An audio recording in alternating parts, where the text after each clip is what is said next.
What up? What up, y'all? What's happening? What's happening? What's happening, man? Hey, your boy is super early today, man. Super early today, bro. Yeah. Uh, Home alone. No kids at all, bro. It's. Ooh, it feel funny in here, man. It feel real funny in here, bro. Like with the kids going back, where the boys going back to school, the girls in daycare. So it's like complete silent in there, man. Complete silent, man. And I thought that's what I wanted, but hey, it's a little too quiet in here, man. So since I ain't doing nothing, might as well get on here, man. Might as well get on here, bro. So what's going on with y'all, man? What up, Steph? What's going on, man? I see you. Trucking life. What's going on, buddy? What's happening with you? What's happening with you, man? Uh, Sherry, what's happening?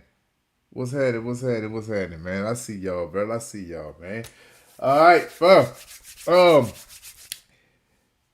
so this little playlist that I got together, uh, it ain't much, but it's gonna help. Like, it's gonna get us through a few hours, I think. It's a mixture. I got a mixture going on, bro. It's a couple of songs and it's a couple of other little clips that I want to check out. I think a couple of them are like scary type clips. No, one of them is like something dealing with cops, and I forgot what the other ones are. So it's about I want to say maybe nine altogether. So yeah, I went on and put a little playlist together just to kind of help us get through a little time. I'm pretty sure I'm not the only one that just sitting around the house ain't got nothing else to do. So yeah, this should get us by, man. This should get us by, bro. We're gonna get it cranked up in a little bit, but y'all know how we do. Gotta holler at y'all, man, and see what y'all got going on, man. Miss Lanetta, what's happening? I see you. Golden Rule, what up, man? What's good? What's good? What's happening, man? Maybe some fire music today. Yeah, it's I think they're like independent. I would call them independent people that I know that it just stuff that came across my timeline, um, and people that I'm familiar with, So uh, I seen it. I just added to it, so I'm pretty sure it's gonna be pretty good too. So yeah, so we're gonna get that cranked up in a little bit, man. We're just waiting on the loader guy to show up so I can get headed toward home. That's what's up. That's what's up. That's what's up, man. Help Greg. Sheila. Greg Sheila's home. She's healthy. My body and soul. Hey, that's what's up. That's what's up. Hey, Sheila, glad that you're home. I'm glad that you're home. That is what's up. I'm glad to hear that. For real. I'm real glad to hear that. I'm glad that she's home, man. That's what's up. Hopefully she stay healthy and keep it going, man. Stay strong. Stay strong, man. Yes, sir, bro. All right, man. I got stuff to do, but it's over 100 degrees, and I don't feel like it. Hey, I just came from out there too, bro. It's hot, but it ain't as bad as it was like the other couple of days ago, bro. I'll take this heat right here. I'll take that 97 more than that 116. I'll take that any day, bro. I'll take that any day, man. Yep. That's up, man. Okay. I think I'm gonna get it cranked up because I know it's like nine of them that I got together, but I don't know exactly how long it's gonna take. But I don't want to go like overboard because I still have to go get the girls from daycare too. So, but I mean that's in a couple of hours. But I don't want to. I would like to get through this playlist for sure. That's man. All right, bro. Let's hop into these things, man, and see what we got going on. You know, we just pretty much just sitting back and chilling out, man. Seeing what's new out here or what I done missed out on. Some things might be interesting, might be some of the clips might be boring. I don't know. I'm trying something new here. Trying out something new here, man. All right. Okay, man. So, what I have up first, man, this one here is Oliver Anthony, man. This one is called Doggone It. I seen it yesterday that came across my timeline. I didn't know that he was still making songs. Anybody know if he was like any other things that he's been posting lately? Because this the first thing I seen in a long time that Oliver them posts on here. So I ain't sure. Y'all let me know, man. But yeah, let's get into it and check it out, man.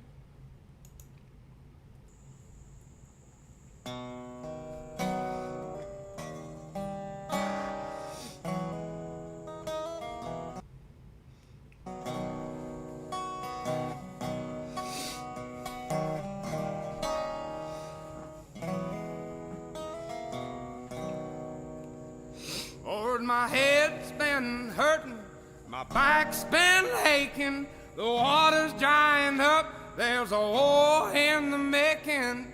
People eating bugs cause they won't eat bacon. Doggone it. Yo. Needles in the streets, folks hardly surviving. Sidewalks next to highways full of cars self-driving. The poor keep hurting, the rich keep thriving. Yo, wait, what did he say? Hold up. He said cars parked on the side that's self-driving. He said they got people out here eating bugs because they won't eat bacon. Wow.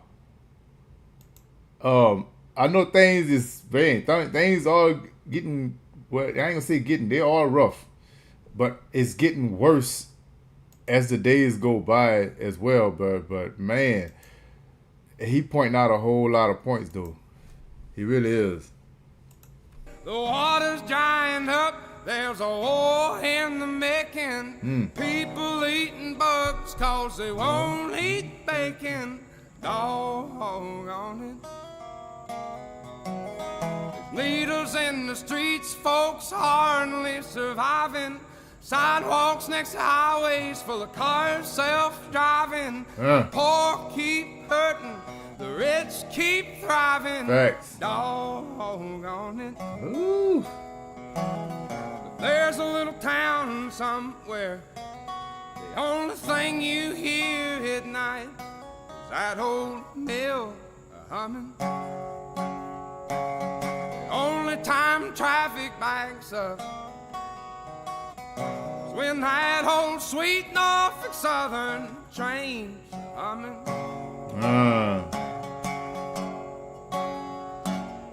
With me and a dog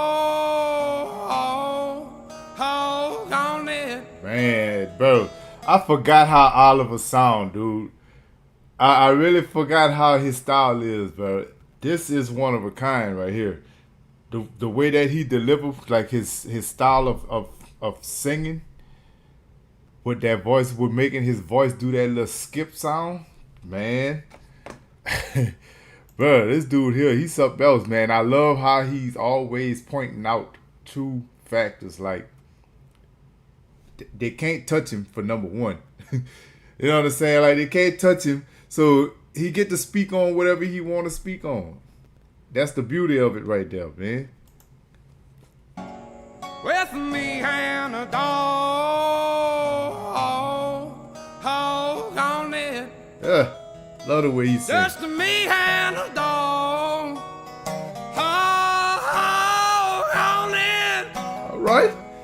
People's crying about burning coal, but not the poor souls who's a digging it. I reckon there's been a man. Hold on, wait, how he said that just now? I don't want to miss nothing because he be saying, he be speaking on some things on the slick sometimes too. Like, hold up.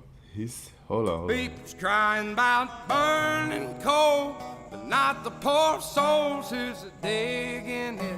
I reckon there's been a many good man in the grave trying to keep our houses lit.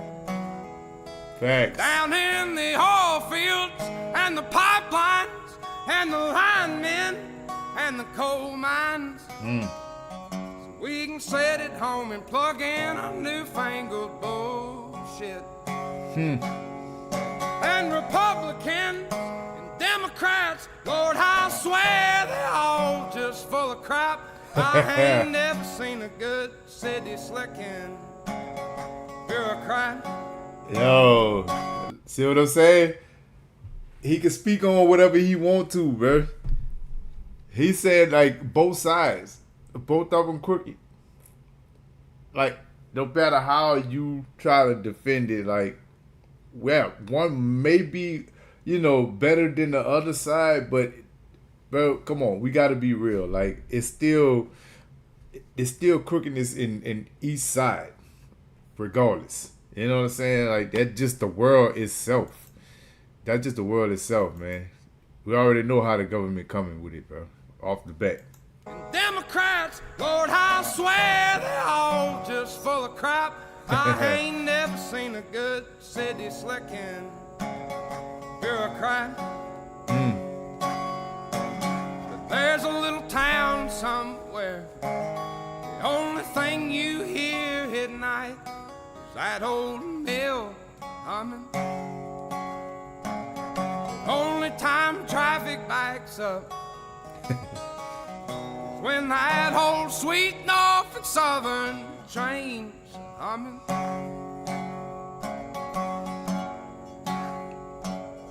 With me and a dog on it, just me and a dog.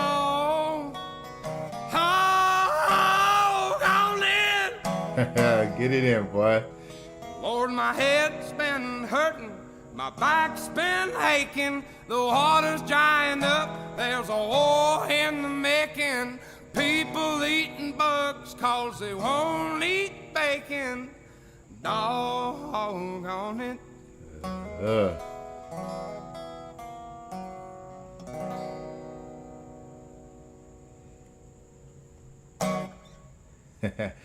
Yo, bro, shout out to Oliver once again, man.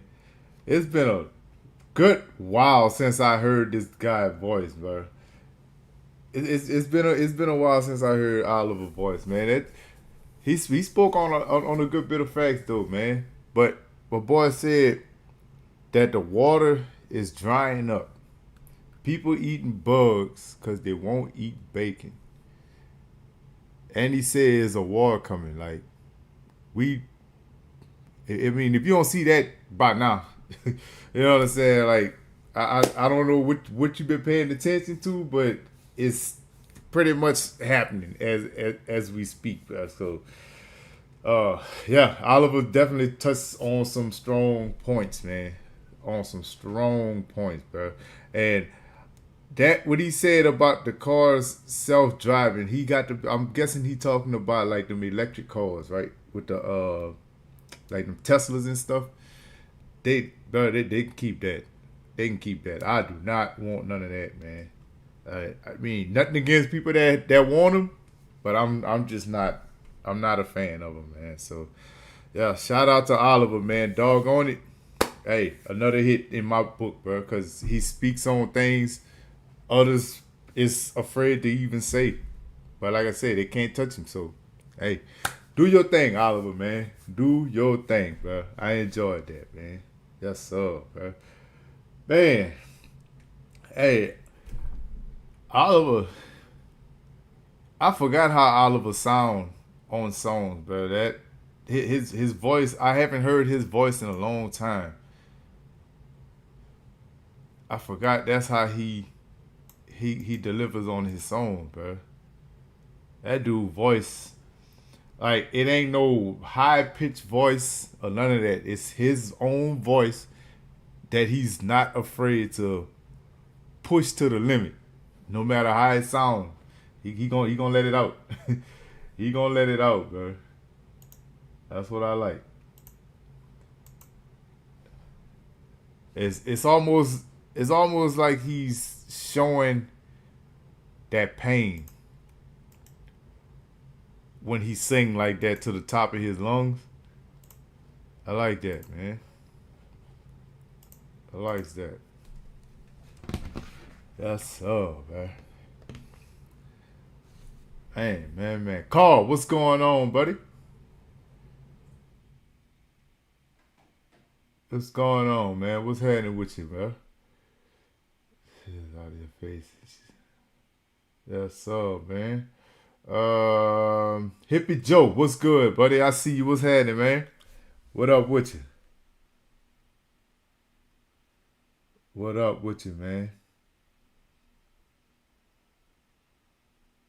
All right, bro.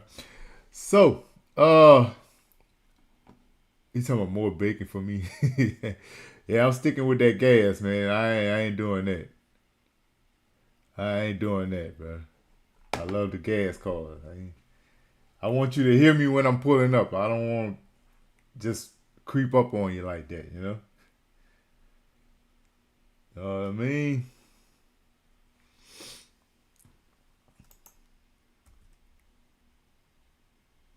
All right. So we got us another song next. Like I told y'all earlier, I was just picking stuff just because I seen it on my timeline. And checking it out and see what we got going on here, man. All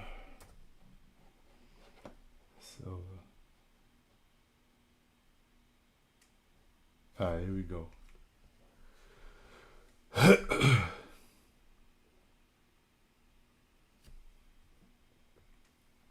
All that. There we go. Maya, what's good? What's good? I see you. What's going on? What's going on? What's going on, man?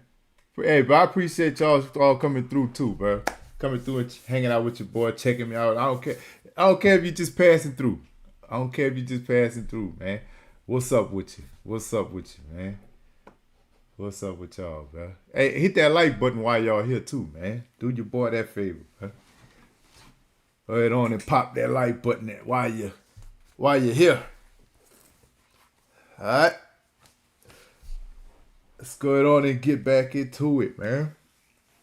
So, Samson.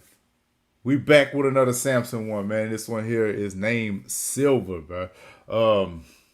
Some reason I'm seeing what's his name, Crip and Floyd on the screen.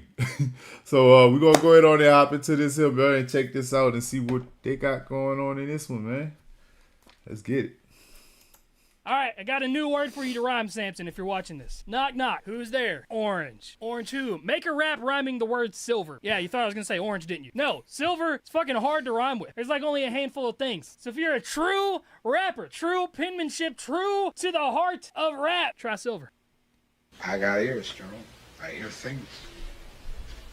Oh, so that's what they've been doing? Okay. They've been challenging him. That's what it seemed like they've been challenging him with words to rhyme with. That's what's up. I guess that's one way to prove your talent. That's one way to prove your talent right there. Things.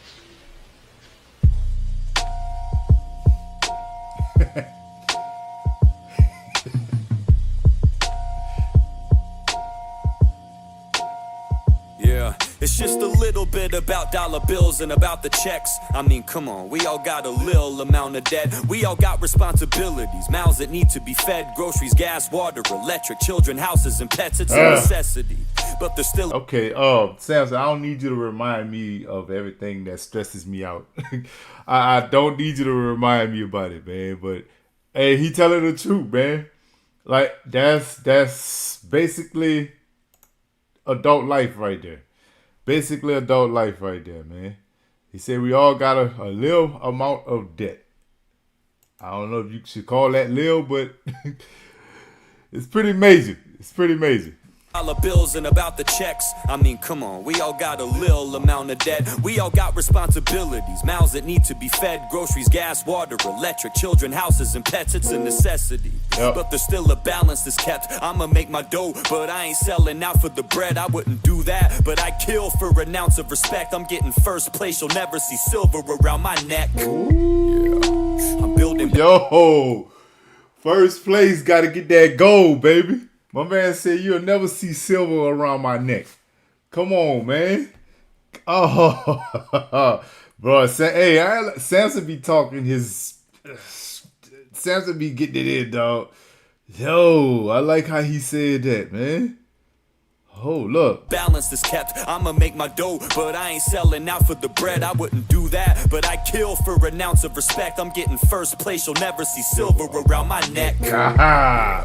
I'm building back the realness one brick at a time. I'm really trying to fill the cracks and heal this, hitting drills and practices until my skills are at the ceiling and my stats are packed to the absolute maximum fulfillment. Okay. The sickest that you heard of, you can feel the passion spilling. Every sentence is a murder, bitch. I'm peeling caps like killers. I got music in my heart, so when I start to scribble raps, I can feel the beat in my chest like a silverback gorilla. All these rappers' catalogs are filled with bullshit, talking about firearms. I doubt you got the will to pull it. You're a sheep in wolf's clothing. You ain't actually a beast. You think you are, but you just wear a wolf. So fuck a silver bullet. Fuck 'em. I got it. My man calling y'all a whole bunch of pretenders out here, man. Samson say y'all a bunch of pretenders out here, man. Come on, man. Up man said you, bro. Come on, man. You just a sheep out here, man. You acting like you a beast. You not. You're not that guy, man. Come on, man.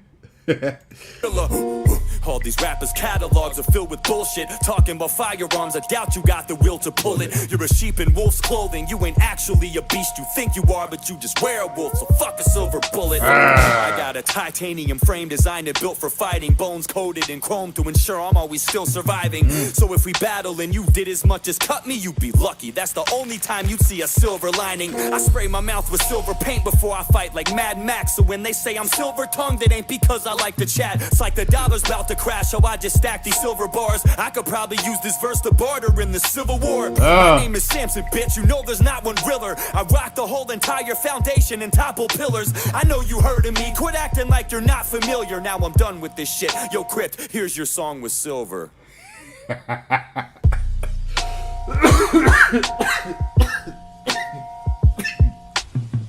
Oh, bro.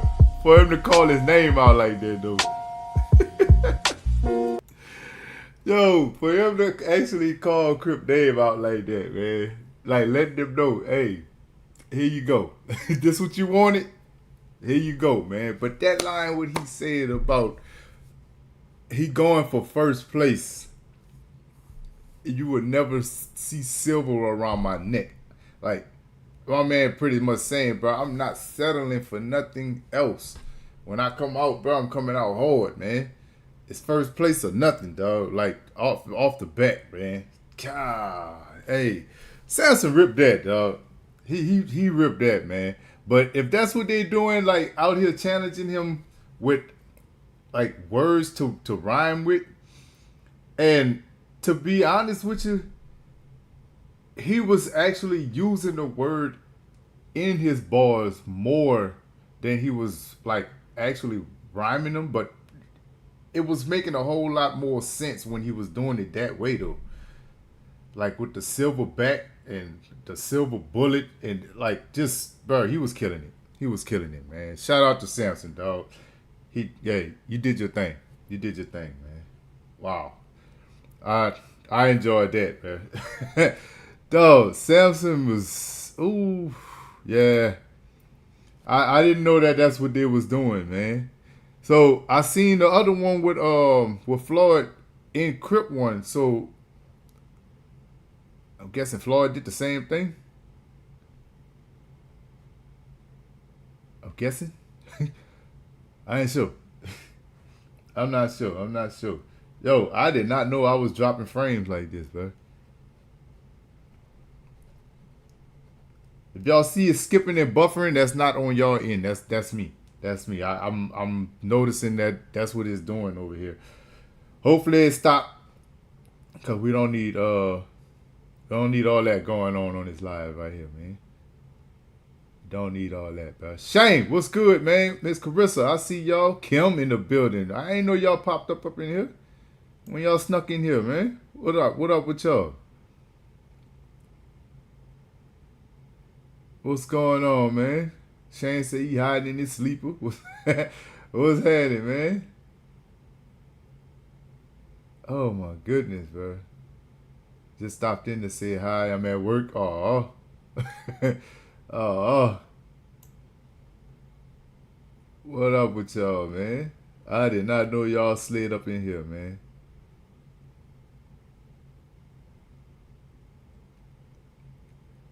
It's raining up here. Yo.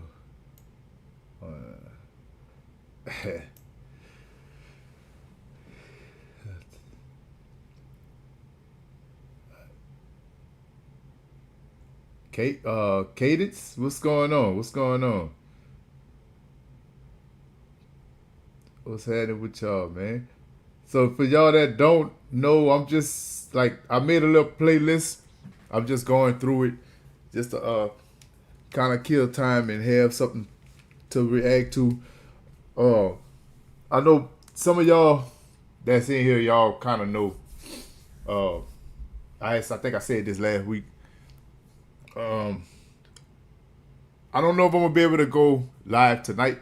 That's some of the reason why I'm doing this now, because I know after work she said that she still have to go do some things too, but I don't know how long she gonna be.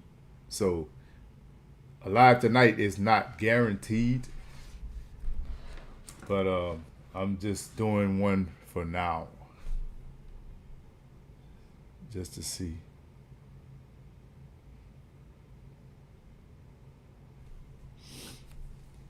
All right.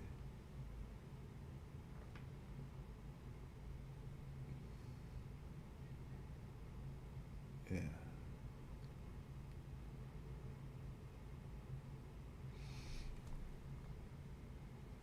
All right.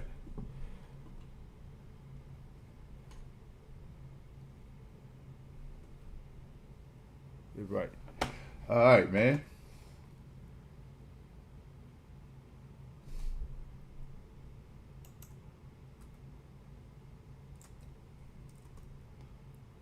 So this one,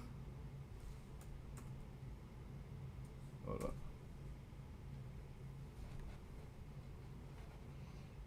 Hopefully they don't drop no frames no more. We appreciate you, Greg. Hey, thank y'all. Thank you. Appreciate that. But Carissa, I see the hugs. Yes, sir. Appreciate the time you give us. That's what's up. I appreciate that. Just ready for a night live so you can sample my product. Hey, yeah, that's what I'm gonna do it. Steph, that's what I'm gonna do it. I'm gonna see if she gonna take one with me too. I'm gonna see if she gonna take one with me too. Adele, what's going on? What up? What's up? I see you. What's happening with you? All right.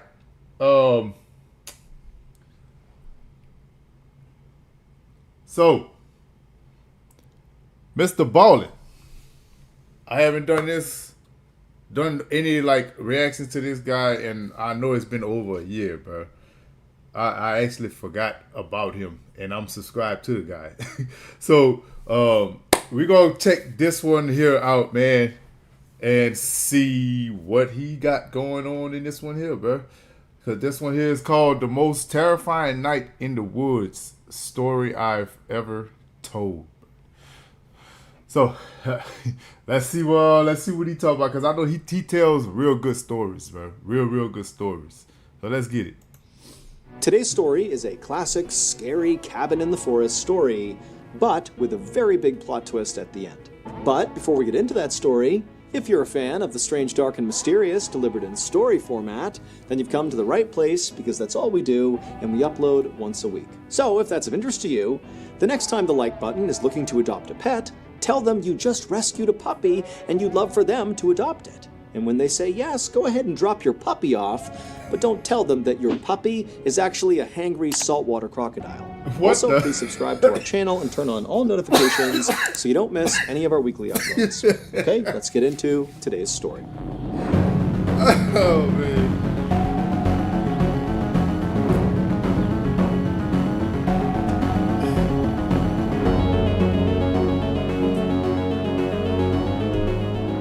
On the night of October 17th, 2019, a 47-year-old woman named Adrienne Quintal stepped out of her family's cabin in rural Michigan to take her dog for a walk and have a smoke. It was very late. It was about 1:30 in the morning. Now, this cabin where she was staying was very isolated. It was about a half mile away from any neighbors, but Ada actually enjoyed the solitude. You know, she was surrounded on all sides by forest and swamps, and the wilderness actually made Ada feel a lot safer than when she was back home in the densely populated Detroit area where she lived full-time. And this was because just a few months earlier, when she had been back home in Detroit, she had been the victim of an unprovoked attack. She had been out in the city around all these people in broad daylight, and this guy came up to her and just jumped her, broke her nose, gave her a concussion, and then ran off. But the scariest part of this attack was not the fact that she had been brutalized.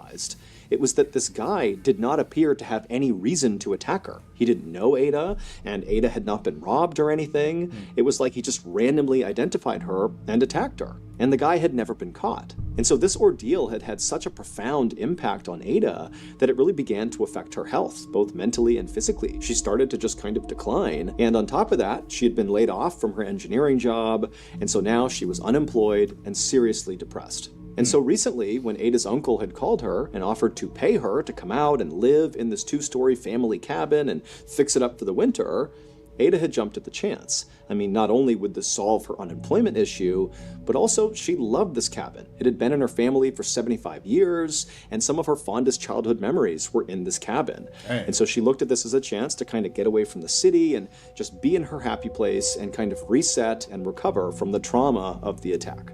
And so for the past week, Ada and her boyfriend had been staying in this cabin and doing small repairs and cleaning it up. But 2 days earlier, her boyfriend had had to leave and go back to the city where they were actually fixing up another property, a condo. And so now it was just Ada and her dog. But that was totally fine with Ada. She liked being out here by herself, so this was no big deal. But tonight, she was feeling frustrated because she couldn't sleep. About an hour earlier, she had taken a pill to help her sleep, but so far it hadn't worked, and so she was feeling kind of wired and anxious. And so she had decided to go on a walk with her dog in hopes that that would clear her mind and allow her to finally get some rest. Now, these roads that surrounded this cabin were kind of small and zigzaggy, and, there weren't any street lights. I mean, this is not exactly a good place to go for a night. So she, alright, I mean, I know people, overcome certain things, but I don't know, you would think that would still be stuck in her mind, that attack that was on her. For her to go out and tell me going to take a walk at night while it's getting dark, I don't know, and in the woods too, that I don't know. I'm a man, I'll still be terrified knowing that I've been attacked before. Any little noise would have me so paranoid, brother, where I know I'm not comfortable with doing this at all, man. And zigzaggy, and there weren't any street lights. I mean, this is not exactly a good place to go for a nighttime walk. But Ada knew this place like the back of her hand, and she also carried a 9mm pistol in her pocket, just for protection. And so after walking for a few minutes down one of these dark winding roads, Ada's dog stopped to relieve himself on a bush. So as the dog was going to the bathroom, Ada just casually smoked and waited. But at some point, the dog just stopped going to the bathroom, turned slightly, and began growling, and its ears perked up, and it was looking off into the darkness right ahead of them. And so Ada instinctively took her flashlight and raised it up and aimed it in the direction her dog was looking. And right away, the cone of light illuminated these two eyes looking right back at Ada. and immediately Ada knew what she was staring at. It was a mountain lion. And so doing her best to stay calm, Ada slowly reached into her pocket to pull out her gun, but before pulling it out, the two eyes blinked shut, and then she heard it kind of turn and run off into the forest. It was gone. Once Ada was sure the mountain lion really was gone, she breathed a sigh of relief and then very quickly tugged on her dog's leash. They turned around and she hustled back towards the cabin. When Ada reached her cabin, which was all lit up because she had left all the lights on before she had left, she jumped up the front steps, she opened up the door, she went inside with her dog, and after letting her dog off the leash, she shut and locked the door. Then she grabbed her phone and texted her boyfriend to tell him about this mountain lion. And then after hitting send, Ada felt relieved to be back in her cabin, but at the same time, she still felt very on edge. I mean, she had been, just a few feet away from a mountain lion in the middle of the night, in the middle of nowhere. But as Ada was doing her best to calm herself down, she heard this noise coming from outside the living room window, almost like twig snapping, like somebody was walking past the window. And so the way this cabin was set up is when you first walked inside, you were in the kitchen, and then the back half of the cabin was a living room, and then there were also stairs leading up to a second floor. But from in the kitchen, you had a clear line of sight into the living room and vice versa. It was kind of like one big room with two functions. And so from where Ada was standing in the kitchen, she could clearly see the window in the living room where this noise had kind of come through.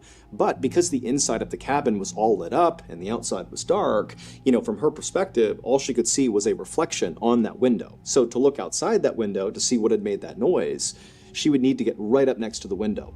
And so feeling pretty nervous at this point, she walked across the cabin, she made her way towards this window, and then she pressed her face right up against the glass to look outside.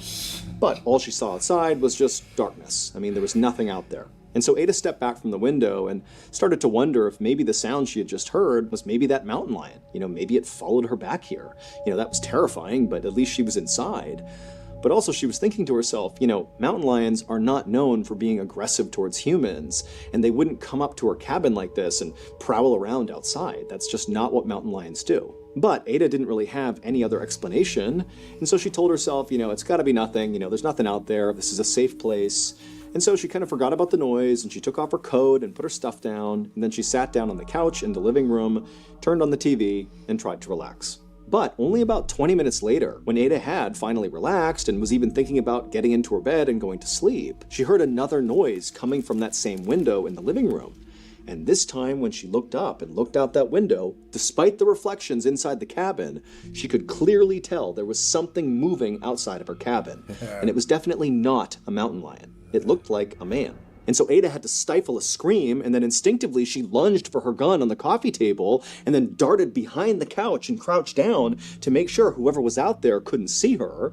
And then, with gun in hand, she began calling out to the person out there that, hey, I'm armed. If you come in here, I'm going to shoot you.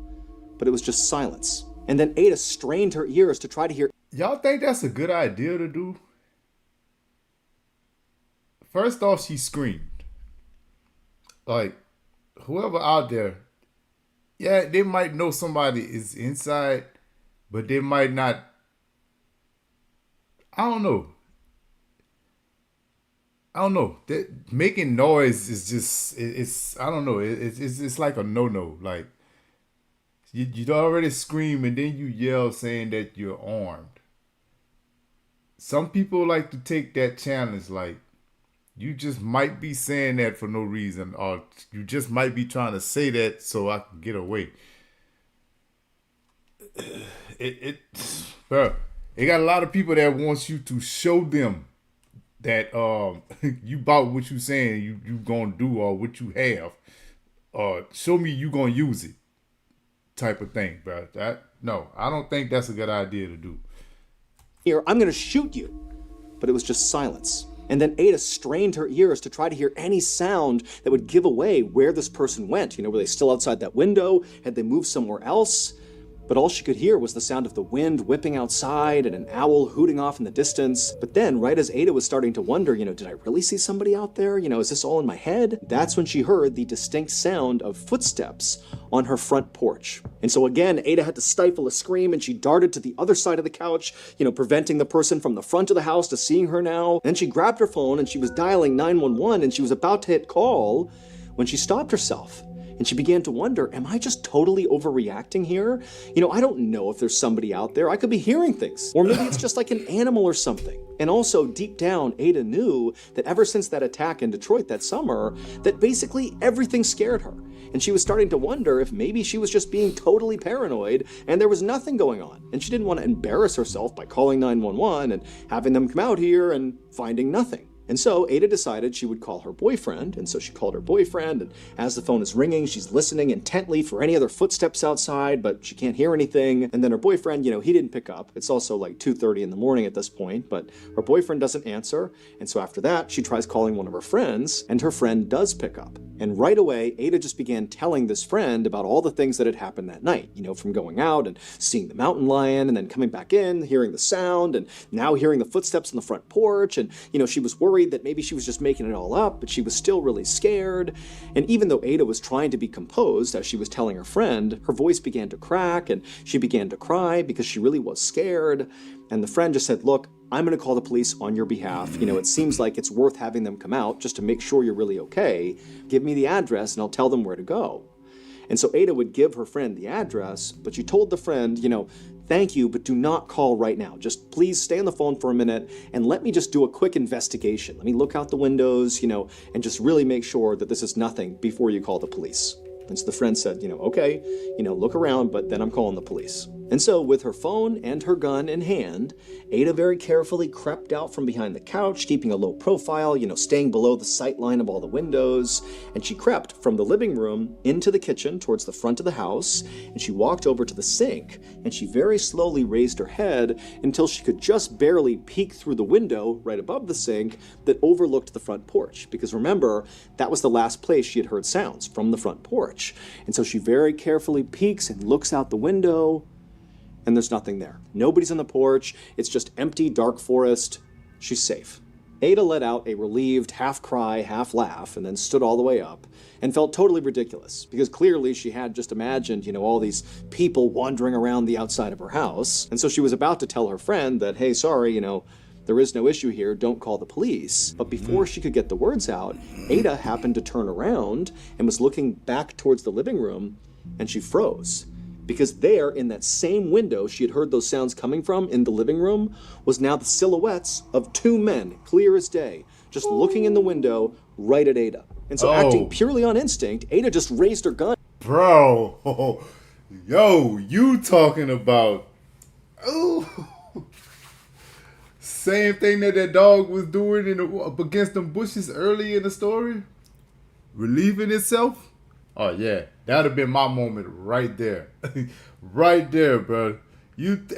Just when you done calm down and think that everything is good, everything is safe, you turn around, now you see two big body figures staring at you.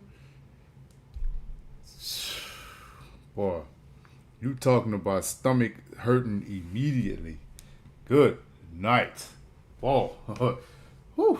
Just looking in the window right at Ada. And so acting purely on instinct, Ada just raised her gun and aimed it at these two men. And to her horror, the two men also raised guns and aimed them right back at Ada. And so Ada just started firing her gun at the window, and these men began shooting back at her. And right before Ada leapt to the ground, she was pretty sure she hit one of the men in the head with one of her rounds. And so she lands on the ground. It's absolute pandemonium at this point. And her friend, who's still on the phone, is screaming like, what's going on? What's going on? And all Ada could think to do was yell out, there's two men, they're shooting at me, I think I shot one of them. And the friend is screaming, I'm gonna call the police. And then the line goes dead. And Ada, who's crouched down behind the kitchen island at this point, she realizes all the shooting has stopped. It's now dead silent in the cabin. And so for a second, Ada was thinking to herself, maybe I managed to shoot both of them, and that's why it's quiet right now. But then another thought began to enter her head, that maybe she had only shot one of them, and the other survivor was moving into position to maybe ambush her.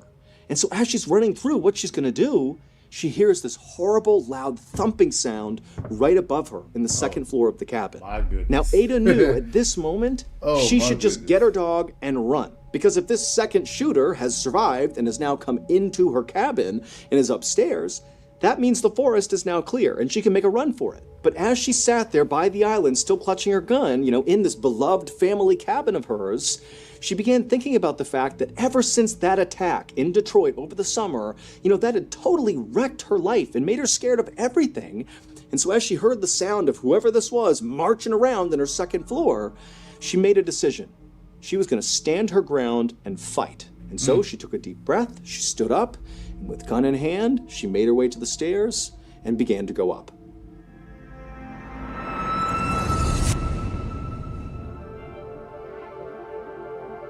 It's no secret that a lot of the stories I've covered over the years are about real people who have been victims of just unspeakable violence. Right. And so that's why back in April of 2022, we decided to launch the Mr. Ballin Foundation, which was established to honor and support victims of violent crime and their families. And so now, over 2 years later, I'm happy to report that, with your help, because none of this would be possible without all of you, we have been able to give $1.4 million to this group of people, to these victims and their families, who are often overlooked after the news story about whatever happened to them fades. All donations that are made to the Mr. Ballin Foundation, literally 100% of them, go out the door to the cause. Meaning if you give $10, that $10 is going to the victims, it's going to their families. This is one of the very rare nonprofits that can actually say that. If you're interested in joining the Mr. Ballin Foundation community and contributing to this effort, all you have to do is go to mrballin.foundation and click on Donate. Again, just go to mrballin.foundation and click on Donate. Thank you again to all our donors, our listeners, viewers, all the people that made this possible. We are genuinely changing the world. Thank you so much, and now back to the story. Yo. That's what's up. That's what's up. The police arrived at the cabin about 30 minutes later because Ada's friend did call the police, and she warned them that as far as she knew, there could be at least 2 gunmen there, and maybe Ada had shot one of them. She wasn't sure. And so when the police arrived, they showed up, guns drawn, and they walked up to the cabin and they searched the outside, but there was nobody out there. It was silent. And then when they made entry into the cabin, they saw clearly there had been a shootout. I mean, there were bullet holes all over the place, broken windows. But after searching the cabin top to bottom, they didn't find anybody. No Ada, no shooters. However, they did find Ada's terrified dog inside of the cabin, and the dog would be just fine. Now, once the cabin was secured of any threats, the police would do another comprehensive search looking for any evidence that would kind of tell them, where Ada or these shooters had gone. And during this secondary search, they would find Ada's shoes and her cell phone on the roof of the cabin, and they would also find her gun on the ground not far from the roof, suggesting maybe she had fallen off the roof or jumped from the roof, but they were kind of located roughly in the same area. And during this secondary search, they wouldn't find Ada or the gunman, but they would find Ada's cell phone and her shoes on the roof of the cabin, and they would also find Ada's gun on the ground not far from where her shoes and cell phone had been found. But that was it. Police immediately launched a massive search in the forest surrounding the cabin, but despite looking all over the place, they could not find any signs of Ada or her attackers. Police checked local hospitals to see if maybe the man that Ada had shot had shown up seeking medical attention, but as far as they could tell, he hadn't. And so pretty quickly, the police theorized that maybe there were no gunmen. Maybe what really happened here is Ada's boyfriend attacked her, and he was responsible for whatever happened to her. But when police checked on Ada's boyfriend, it would turn out he had a rock-solid alibi. He had been with Ada's adult son at the time Ada had gone missing, and Ada's own son said, yes, for sure, he was with me. He did not do this. But after that, the police thought, okay, well, maybe if Ada's boyfriend didn't do this, maybe he hired other people to hurt Ada. But there was no evidence of any strange financial transactions, and as far as they could tell when they did some digging... I keep feeling like he got something to do with this here. I don't know why, and I know I could be wrong here, but it just, I don't know. It just feel like he really do have something to do with this. I just don't, every time he bring up his name, or his face or something, it just feels like he has something to do with this.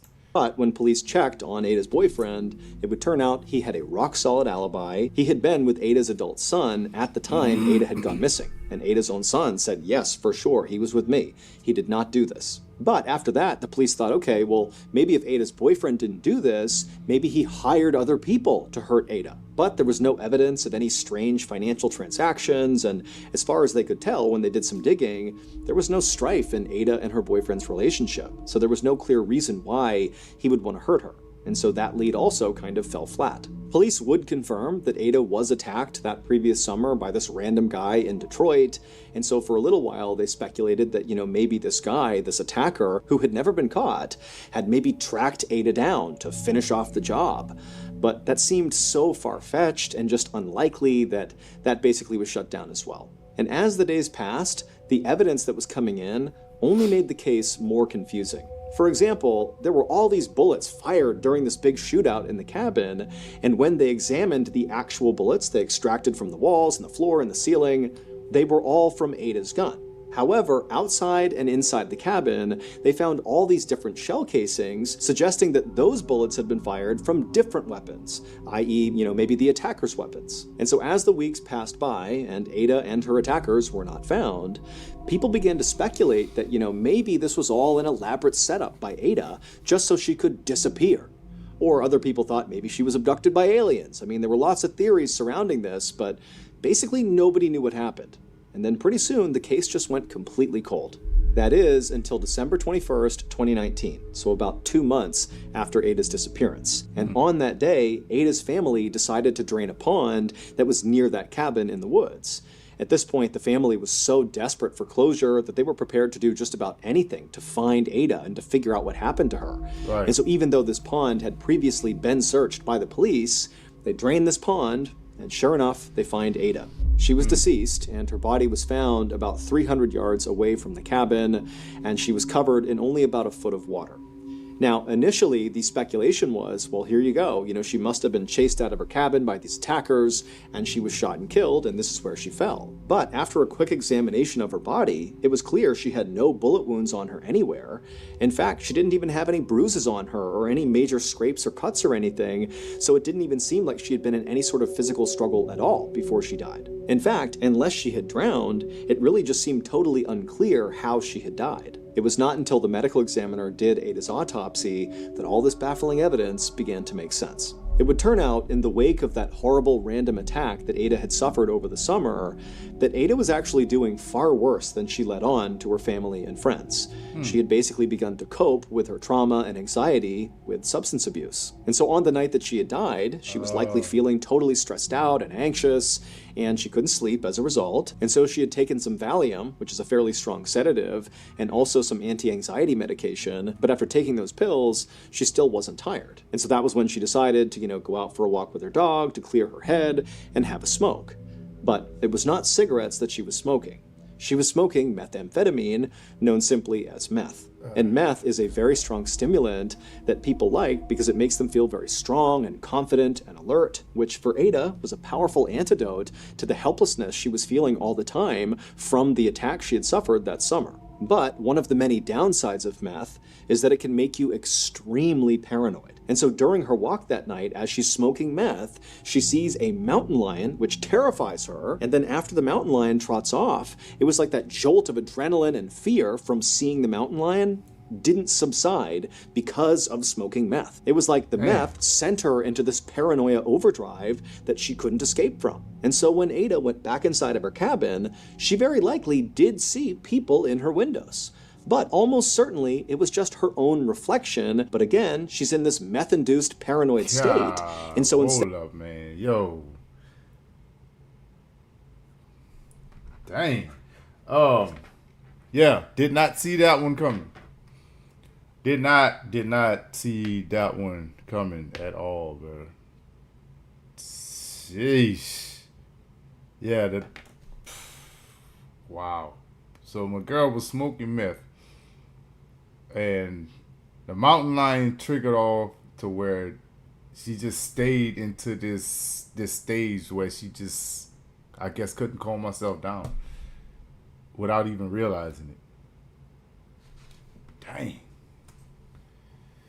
her own reflection, but again, she's in this meth-induced paranoid state, and so instead of realizing it was her own reflection, she thought it was like intruders coming to get her. And before long, she'd raised her gun and thought the people outside were raising their gun back at her, but again, it's just her reflection.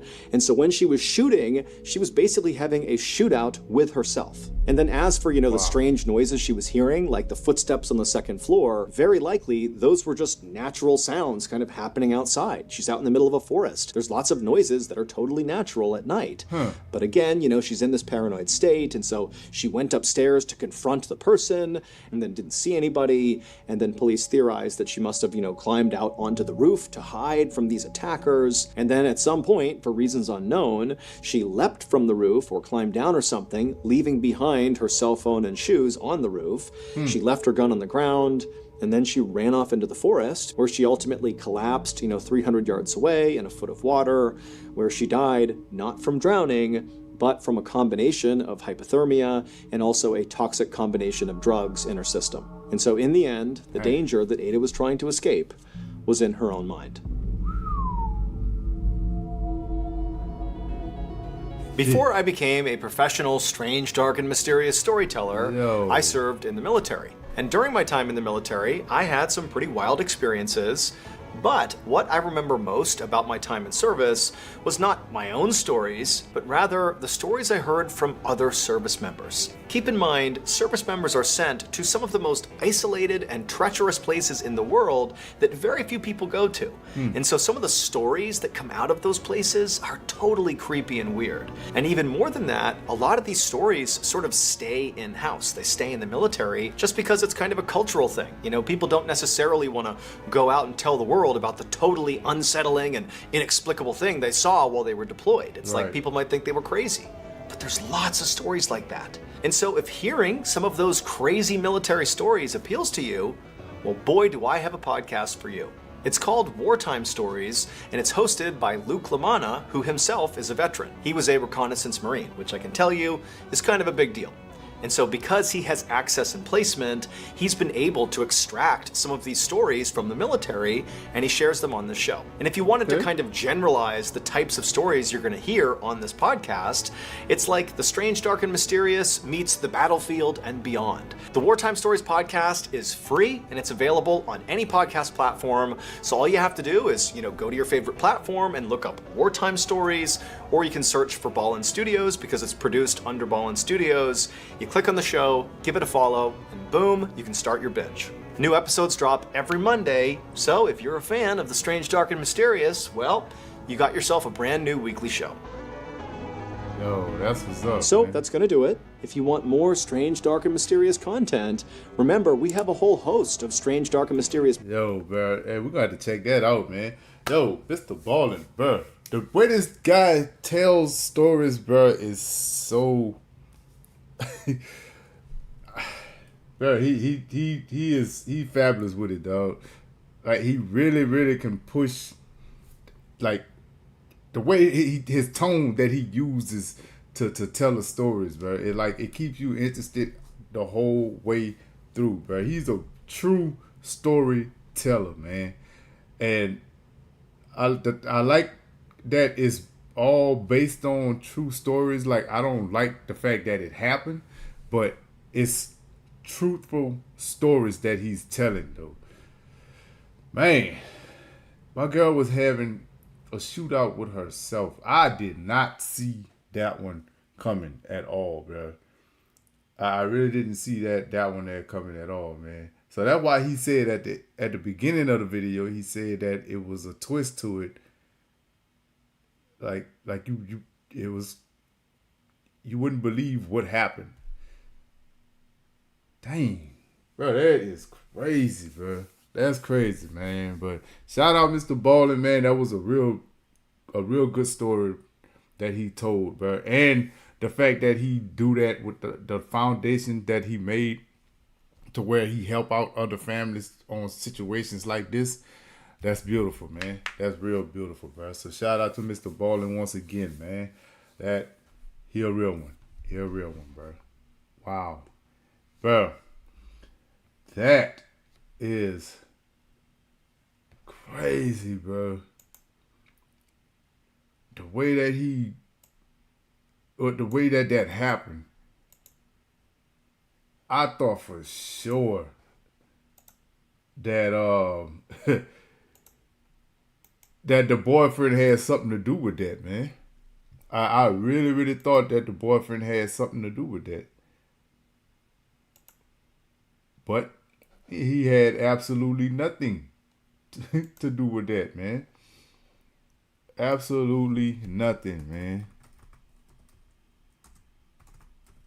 That's crazy, bro. Man, cause he kept saying his name, and then he would bring up like pictures of the guy like 2 or 3 times throughout the video. And then it just like he was out of town where he went back into the city for 2 days. And it just sounded like it was something up with that. But apparently it wasn't. Yeah, apparently it wasn't, man. The 2 body fit, my girl seen 2 people. Started having a shootout with both of them. And was shooting at nothing but her reflection. Or the image that was made up in her head, bro. Whew. Yeah, that Met. That Met was not one of the one of the things that I was ready for him to say, bro. It really, really wasn't, man. It really wasn't. Man. Whew. That was a good story, though. That was a good story, though, man. That's bro. Terry, what's going on? I see you, Terry. Miss Daphne, what's going on? What up with you? What up with you, man? I ain't know y'all ass slid up in here. Scott, what's going on, man? What's up with you? What's happening, man? That's what's up, bro. That's what's up, man. All right, we got us another one by Mr. Ballin, man. I think this gonna be the second one, but it's the last one from Mr. Ballin, and then we got a couple other ones that we're gonna check out as well too, man.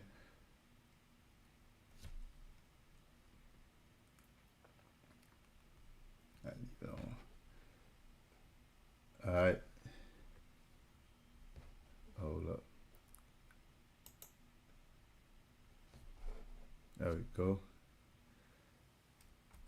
I'll mute that.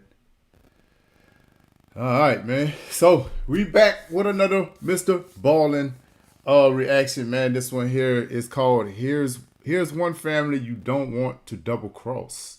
So seeing this title, this seems like this is one of those situations where it's a family that you don't, like you say, you don't want double cross. They will find revenge in some type of way. Just from the title of it, it just seems like that's what that is. Because when they say that out on the streets, like you don't want to double cross him, that's a person that's like once he start coming for you, he ain't gonna stop until he gets you. So let's get it, man. Let's check it out. See what he got going on with this one, bro. Let's get it. Sometimes the truth is stranger than fiction, and today's story is definitely a great example of that. But before we get into today's story, if you're a fan of the strange, dark, and mysterious delivered in story format, then you've come to the right place because that's all we do, and we upload once a week.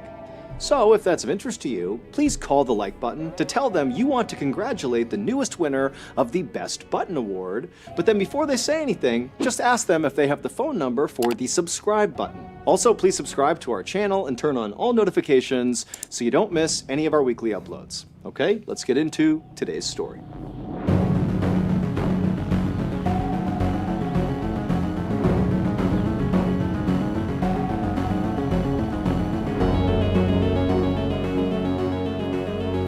Values. On the night of January 3rd, 2008, A 21-year-old man named Part Engel had just poured himself a beer and sat down on the couch next to his girlfriend to watch some TV when he heard a knock at the front door of his apartment in Pottstown, Pennsylvania. It was late, around 8 p.m., and Part was not expecting any company, and so before he got up, he looked over at his girlfriend to be like, "Are you expecting anybody?" And she looked at him and kind of shrugged, and so Part just put his beer down and stood up and walked over to the front door to see who was there. And when Part opened up the front door, he was very surprised to see his mother standing there carrying a small duffel bag. So Part's mother lived in Middletown Township, which was located about an hour and a half away from Part's apartment, and while it was not unusual for Part's mom to stay over at Part's apartment, what was unusual is her just showing up unannounced. She never did that. And on top of that, as Part is looking at his mom, he could see clearly she had been crying because her eyeliner was smudged and her face was all puffy. And so Part knew clearly, there must be a problem here. But when he asked his mother, like, "What's going on, Mom?" she wouldn't tell him. She would just say, "I have to stay with you for the night." And then before he or Part's girlfriend could do or say anything, his mom just walked inside, walked down the hallway, went into the guest bedroom, and then shut and locked the door. And so Part and his girlfriend were left looking at each other like, what's going on here? 3 hours later, at 11 p.m., Part was in bed next to his sleeping girlfriend, just staring up at the ceiling, unable to sleep. Part was so anxious about whatever was going on with his mom because where he was staying, his bedroom, was right next door to the guest bedroom where his mom was staying, and so he already knows there's clearly some issue here with his mom, but all night he's been listening to her next door just pacing and crying in this guest bedroom, and he has no idea what's going on. But deep down, Part knew that whatever was going on, it very likely had to do with his father, whose name was Arun Kamar. Part's parents had a complicated relationship. They had immigrated from India decades earlier and had settled in Pennsylvania, where they had 2 kids, Part and Part's sister. Part's father, Arun Kamar, worked as an engineer at Boeing, and Part's mother owned a 7-Eleven franchise. And basically, since arriving in America, the two of them had really come with nothing and had worked their way up to now to where they had a very comfortable life, kind of like the American dream, the house, the white picket fence, the kids, the whole thing. And so Part had always believed that, his parents, as a result of getting through so much hardship together, that they must truly love each other now. I mean, to have gone through all that together, that would certainly make 2 people very close. And for the most part, that actually seemed to have been the case, that his parents just got along great and were a great couple. That is until a couple of years earlier. Arun Kamar had started an affair, and Part's mother had caught him. Now, Arun Kamar said that, this affair meant nothing and he would stop right now, and Part's mother had forgiven him, in order to keep the family together. But despite Part's mom forgiving Arun Kamar, deep down, she just knew she could never actually trust him again. And so she actually wound up enlisting Part's help to basically watch Arun Kamar's behavior. She had Part set up the software that basically spied on Arun Kamar's computer. Through this software, Part's mom could basically watch Arun Kamar's email traffic and all of his internet activity. Now, Part had not felt good about setting up the spy software on his dad's computer. It just felt totally wrong to be getting in between his parents like this. Yeah, I'm not doing that. I'm not doing that. Mama, I love you. I love you to death. I'll do anything for you. But helping you spy / stalk the hell out of my dad. Like, I'm talking about everything that he does, about it. I'm not helping you drive yourself into insanity. I'm not doing that. Because that's all that is. That's all you doing. Like, every time an alert go off saying that he done did something, your heart gonna drop, your pressure going up, you expecting to see something on the wrong side. Like, you just looking for something so you can just snap. But you driving your own self into your own grave way quicker. I'm not helping you with that. No, sir. No, ma'am. Software on his dad's computer. It just felt totally wrong to be getting in between his parents like this. Thanks. But he just felt like this was the only way Part's mom was ever going to be able to actually move on. And so Part sort of felt like this was his responsibility. This is the way that the family was going to stay together. His mom really just needed that extra layer of transparency on her husband. Otherwise, the family was going to fall apart. But now, as Part lay in his bed, unable to sleep, listening to his mom pace back and forth in the room next door, he began to think to himself, maybe my mom found something using the software on my dad's computer. Maybe Arun Kamar had started another affair, and that was why his mom was now so upset. But just then, Part heard a new noise coming out of his mother's room. At first, it kind of sounded like low murmuring, like his mom was saying something to herself, but then he realized his mom was having a real conversation with somebody on the phone. And since Part couldn't sleep, and he was pretty intrigued about what the heck was going on with his mom to begin with, he decided to basically spy on his mom. So he very quietly got out of his bed, and he walked around to the wall that lined up against his mother's room, and he put his ear to the wall, and he began to listen. And what he heard was far worse than anything he could have imagined.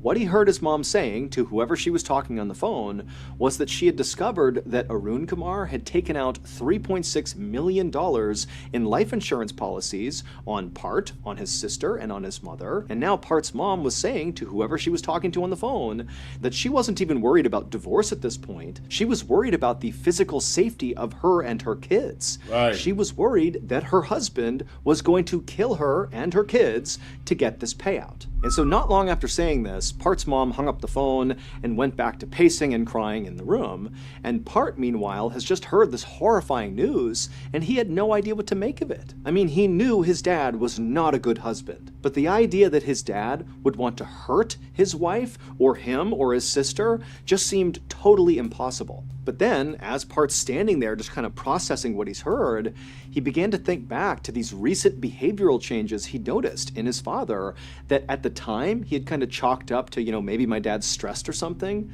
But now, given the context of what his mom was talking about, Part began to wonder if these behavioral changes were a sign of something being terribly wrong with his father. The first change that Part had noticed happened a few weeks earlier. Now, Part's dad was normally a very mild-mannered and calm guy, but a few weeks earlier, he had gotten into this vicious dispute with their next-door neighbor over the property line that ran between their two properties. It was like he was picking a fight with the neighbor or something. And then, a few days after that, one of the bathroom sinks in their house had stopped working, and so Arun Kamar got out his tools and went to go break apart the sink and put it back together again, and because he was an engineer, this was something he did. This was typical behavior. But after breaking apart the sink, basically ripping it all apart and having all the parts on the ground, Part's dad didn't put it back together. He just left all the tools and all the parts just scattered across the bathroom floor. And considering that Arun Kamar was typically incredibly meticulous and organized, and he's this brilliant engineer, to Part, seeing his dad leave this sloppy mess and this unfinished sink, it felt totally off. And so standing there in his bedroom, totally horrified about everything he's heard, and, now kind of second-guessing everything he knew about his dad, who suddenly seemed like this combative, kind of disorganized guy, Part suddenly felt like, I have to learn more here. I have to figure out if my dad really is a threat. So Part quietly left his bedroom and made his way to the kitchen where his laptop was, and he loaded up that software that spied on his dad's computer. And as he began logging into this program, Part was thinking, maybe I'm going to find something that will show that my mom is clearly just overreacting and misinterpreting what she's seeing, that, my dad is not, out to kill us for some insurance payout. But after loading up this program and kind of scanning through some recent activity, Part realized that actually the situation with his dad was way worse than his mom had made out on that call he overheard. He not only found all these multi-million-dollar insurance policies taken out on him, his sister, and his mom, but also he discovered this stash of fraudulent-looking paperwork. There were all these passport photos of his father, but then connected to these photos was a passport application that was using somebody else's name, as if his father was trying to forge paperwork to create a phony passport for himself. And so at this point, Part felt like his mother was certainly not overreacting here, that in fact it really did seem like his father was, preparing to kill his family and collect millions of dollars in insurance money, and then using this, fake passport he was making, he'd be able to flee the country. For the next several days, Part's mom stayed at Part's apartment, but she barely ever left the guest bedroom. And then when she would leave the bedroom, Part would go up to her and try to ask her, hey, what's going on, without giving away how much he knew already. But Part's mom was like, nope, I don't want to talk about it, and she would just go right back in the room, shut and lock the door. And so finally, after several days of this, Part just went to his mom's bedroom door, he knocked on the door until she answered, and then before she could kind of shoo him away, he said, Mom, stop, I know what's going on, I read the emails, and we have to figure out what we're going to do, because our lives literally depend on it. I agree with you, it looks like Dad is going to kill us and then flee the country. And so Part and his mom would talk through all the details of what was found on his computer, and ultimately they would decide that Part would be the one to go to police and tell them what was going on with Arun Kamar. And so the next day, Part went to the police station, with a stack of evidence that he believed would implicate his father. And, Part was so nervous about this, he was shaking. But when he talked to an actual police officer, they looked over his evidence and they heard the whole story. But they told him, look, we really can't do anything about this. They told Part that, it's not illegal to take out life insurance policies on your family. And then also the police officer pointed out that in addition to Arun Kamar taking out those policies on his kids and his wife, he had also taken out a policy on himself and made his wife and his kids the beneficiaries of that policy. And so the police officer said, look, this does not look like a murder plot to me. It just looks like your dad is doing something fairly responsible. And then as for the passport application paperwork where his dad had used a phony name, the police officer said, look, he has not filed this paperwork, and so it's not illegal what he's doing. Anybody can get some paperwork out and fill it in with whatever they want. It becomes illegal if they attempt to actually pass it off and submit the paperwork, and as far as we know, he hasn't done that. So that's weird, but... So, I get the fact that they can do that, and as long as they don't file it, it's not illegal. But it's just the whole fact of how they... Things that should be alerting or should be, looked at, they brushes it off until something happens, and then it's too late. Now you probably feeling guilty if you have any type of consciousness. Why brush things off when other people feel like their lives are at risk at that moment? So you just want them to just go back and just have a normal life when they know that that person that they're talking about don't usually do things like this. This is just something out of the ordinary that they're doing. They see the changes, but you just brushing it off and telling them to just go finish living your life until something happens, basically. It's not illegal. And so Part had to leave the police station, and he went back to the apartment and he told his mom what happened. And ultimately they decided that all they could do now was just wait and continue to watch that software that monitored Arun Kamar's computer and just hope Arun Kamar would do something that was incriminating that they could then bring to the police and say, see, he's trying to kill us and collect a payout and flee the country.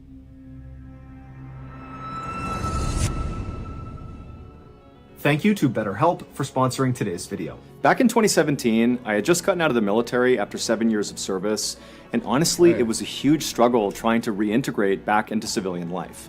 Not only was I totally out of the loop with modern technology, but I also had no idea how to get a job or even how to identify what a good job was. I just felt lost. And so that, combined with dark thoughts swirling around my head from previous deployments, made it so I really couldn't even function. And so before long, I was jobless, depressed, and angry. But I didn't tell anyone. Even though I had been raised in a household where talking about your feelings was a very normal thing. But now that I really needed to do that, I just couldn't. But luckily, my family and friends noticed the big change in my behavior, and ultimately they convinced me to go seek out professional help. And I'm so glad I did, because it was such a relief.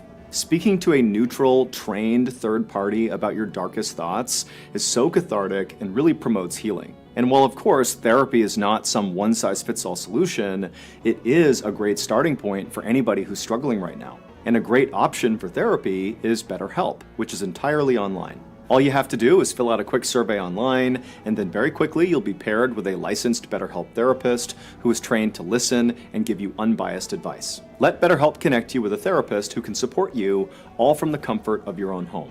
Visit betterhelp.com/Mr. Ballin or select Mr. Ballin during sign-up to enjoy a special discount on your first month. Okay, back to the story. What's up? Over the next few days, that Part and his mother every day just constantly checked this software and watched what Arun Kamar was doing on his computer.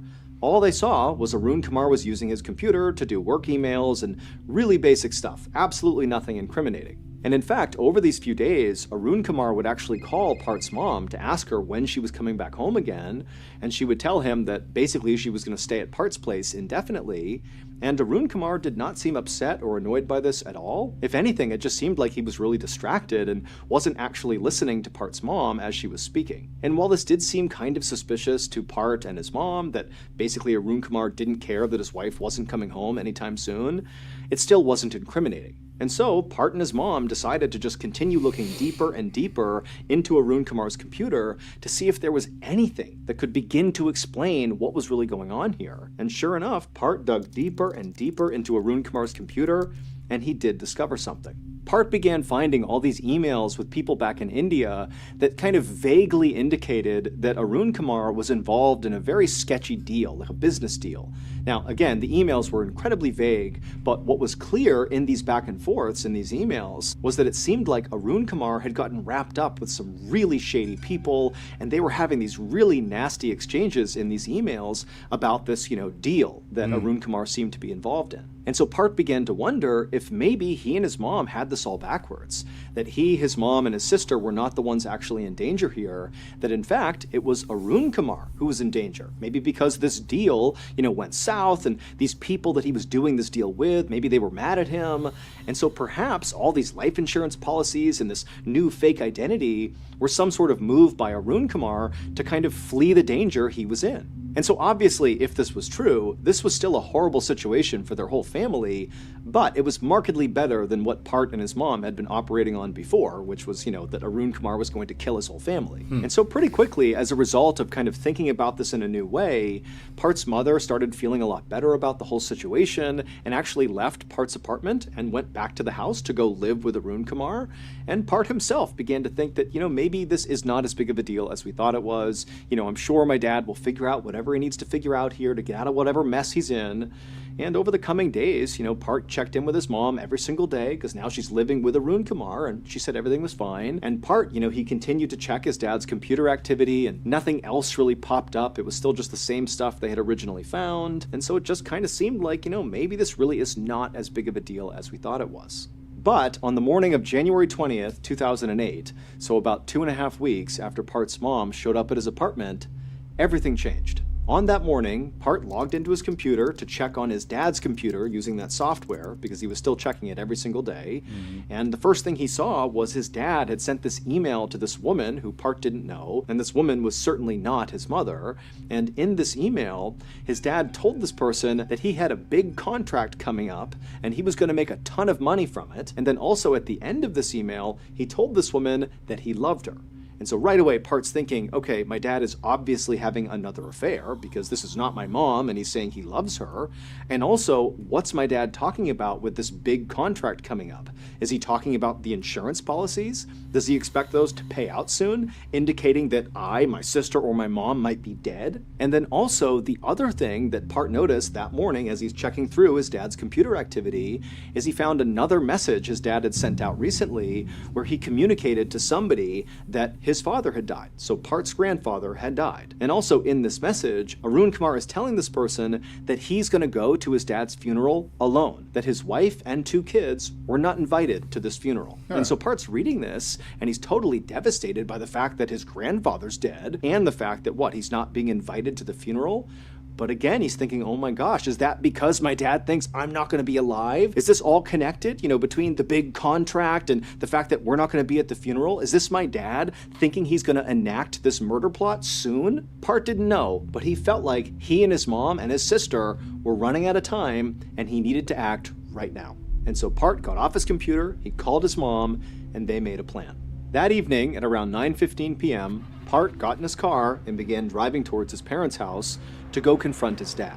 This was the plan he and his mom had come up with. Basically, his mom would stay at Part's apartment, and Part would go and tell his dad, we know about what you're doing, and you gotta stop. And even though Part was totally jacked up on adrenaline as he drove towards the house, he felt like he really had the upper hand going into whatever this confrontation was going to be. Because, number one, Part was showing up totally unannounced at night to his dad's place. I mean, his dad's going to be caught off guard when he sees him. And also, Part knew he was much physically bigger than his father. Part was over 6 feet tall and over 200 pounds, and so he had the physical angle as well. And so Part really felt confident driving towards the house that he was going to come out the victor in whatever ensued. At around 10:45 p.m., Part finally arrived in front of his parents' house. He parked the car, he got out, he walked up the front steps, and he knocked on the front door. And a couple of seconds later, Arun Kamar came to the door, he opened it up, and he's totally confused to see his son standing there. And then before Arun Kamar could do anything, Part, in his deepest and most authoritative voice, looked at his dad and said, "We need to talk." And then he intentionally bumped into his dad with his shoulder as he walked into the house. And so his dad is like standing at the front door, not really sure what's going on. And Part, after taking a few steps in, he abruptly turns around. And so now he's looking back at his dad. And he takes a step forward and gets right in his dad's face and says, I know what you're up to. I know what you've done. And you have a simple choice to make. You can either stop what you're doing and become the family man you're supposed to be, faithful to mom, or I'm going to go to the police and tell them what you're up to, and you're going to go to jail. Either way, whatever you're doing stops right now. And for a moment, Part and Arun Kamar are basically staring at each other in silence, and then Arun Kamar, before Part could stop him, basically ran past Part, passed him down the hallway, and he ran into the master bedroom, disappearing from Part's view. And so Part's turned around, and he wasn't expecting this, and suddenly all that confidence he had going into this confrontation was gone, because he's thinking, oh my goodness, my dad, maybe he's got a weapon in there. I need to get in there and stop him. And so Part, he turns and runs down the hallway, he darts into the bedroom, having no idea what he's going to see inside, but what he sees does catch him off guard. Arun Kamar is just sitting on the bed, doing nothing. He's just staring what looks like at the wall, and Part just stops in the doorway, looks at his dad, and then realizes his dad's not just absently staring at the wall, he's staring into the open bathroom. And in the open bathroom, on the ground, are all those tools left over from where his dad had been working on the sink and then never finished. Like, all these tools are scattered on the ground, including one tool that now Part is realizing his dad is looking directly at. It was a big, heavy metal pipe wrench. And suddenly Part realized, my dad is looking at a weapon, and he's considering whether or not to get that weapon and attack me with it. The next morning, Part's mother pulled up in front of the house that she shared with Arun Kamar. And she walked up the steps, went to the front door, she opened it up, and as soon as she stepped inside, she yelled out, hello, who's here? But there was silence. And immediately she got a bad feeling. But she knew she had to investigate. And so Part's mom began slowly walking down the hallway, the same hallway that Part and his dad had been fighting in the night before. And she went down the hallway and she turned and looked into the master bedroom, and she couldn't believe what she saw. There was blood on the carpets, on the walls. It was a bloodbath. And in the middle of the room was an obvious dead body that was so mutilated and destroyed, she couldn't even identify it. So seconds later, she had run outside and dialed 911. Wow. It would take police almost 4 years to finally untangle Arun Kamar's insane web of lies and also make an arrest for the murder that took place inside of that house. And the reason it took nearly 4 years is because nothing in this case was what it looked like. Now, Part and his mother had been correct about a number of things about Arun Kamar. For example, Arun Kamar was having another affair, he had taken out life insurance policies on his whole family, and he was looking to obtain a fake identity. They were also right that Arun Kamar had become embroiled in a very shady deal back in India, but the specifics of that deal were not what Part and Part's mom thought it was. And when Arun Kamar announced in that message that, his father had died and he'd be traveling to India all alone, that his wife and his kids weren't coming, they weren't invited, well, Part and his mom had been correct, that this was a cover. This was an excuse for Arun Kamar to put his big plan into action. And Arun Kamar's big plan did involve murder, and so Part and his mom were right about that aspect of his plan. However, Arun Kamar's target for this murder was not who Part and his mom thought it was. They were not the target. Arun Kamar was going to murder himself. Or more specifically, he was going to pretend to kill himself. That was actually the shady deal he was involved in back in India. He was working with people who could help him fake his own death. And so what he was going to do is go to India, fake his death, and then once he was dead on paper, that would trigger an insurance payout of his own life insurance policy, and that money would go to his wife and his kids, and then Arun Kamar would disappear using his fake identity he would have, along with his mistress, the woman he was having an affair with. That was the person he had sent that email to talking about the big payout. But Part and Part's mom did not know this last critical piece of Arun Kamar's plan. They really believed they were the target of this big plot, that they were going to get killed. And so that's why they felt like they had to act first. So on January 20th, 2008, Part and his mother worked out an alibi for themselves. What they were going to tell people is that at around 8 p.m., Part went and picked up his mother from the house that she shared with Arun Kamar, and the two of them just went back to Part's apartment, and that was it. But in reality, Part never went over and picked his mom up and brought her back to the apartment. Instead, she was at the house with Arun Kamar when Part showed up at 10:45 p.m. to confront Arun Kamar. So it was him and his mom at the house as Part is demanding Arun Kamar come clean and stop what he's doing. And then at some point during this heated argument in the hallway, Arun Kamar turned and ran into the bedroom, and Part chased after him. And Part, he sees Arun Kamar sitting on the edge of the bed, and he thinks his dad is looking at the pipe wrench on the floor in the bathroom. And Part thinks, my dad is about to get that wrench and attack me with it. And so Part just acted first, and he ran and grabbed that wrench, and he beat his father to death with it. No. And then after leaving his father's unrecognizable, mutilated body just lumped in the middle of the bedroom floor, blood all over the walls, he and his mother just left the house and went back to Part's apartment. And then the next day, Part's mom went back to the house, and she pretended to find Arun Kamar's body, even though she already knew he was in there. And then she called 911 and acted totally beside herself when they showed up, as if she had just happened upon her husband's dead body. But almost 4 years later, when the truth finally came out about this horrible situation, Part and his mother were arrested. Now, both of them absolutely maintained that they genuinely believed their lives were in danger because of Arun Kamar, and they said during that confrontation in the house, Part was only acting in self-defense. He really believed his dad was going to grab that pipe wrench first, and so he had to do it before him, and that's why he killed his dad. But ultimately, Part would plead guilty to manslaughter, and he would be sentenced to 33 months in prison, and Part's mother would plead guilty to conspiracy, and she would be sentenced to 10 months in prison. Wait, hold up.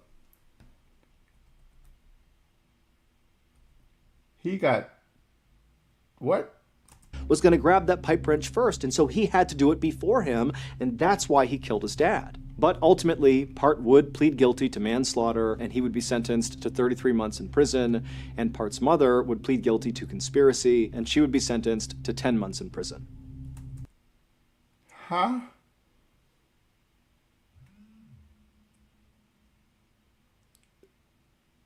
How?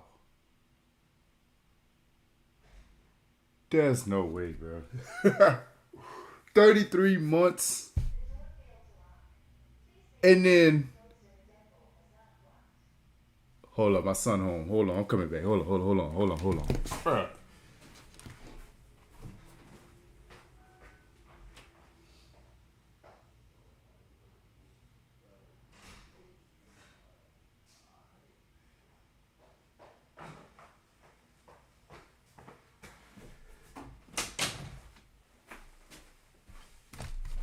Bruh. So you mean to tell me that he get 33 months for killing his father? She get 10 months for that. I mean, hers, yeah. But you had, I don't know. It just seemed like that wouldn't work out in a normal type of murder. You serious, bro?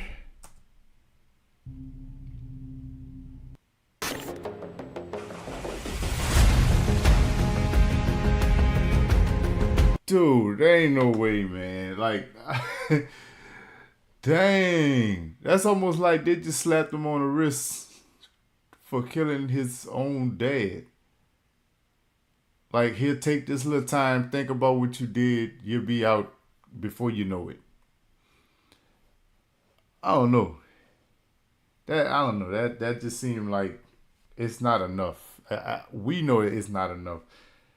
Yeah, you could kind of look at it. Maybe he was, but he didn't. He just looked in that direction. He just looked in that direction like, nah. He didn't act on it.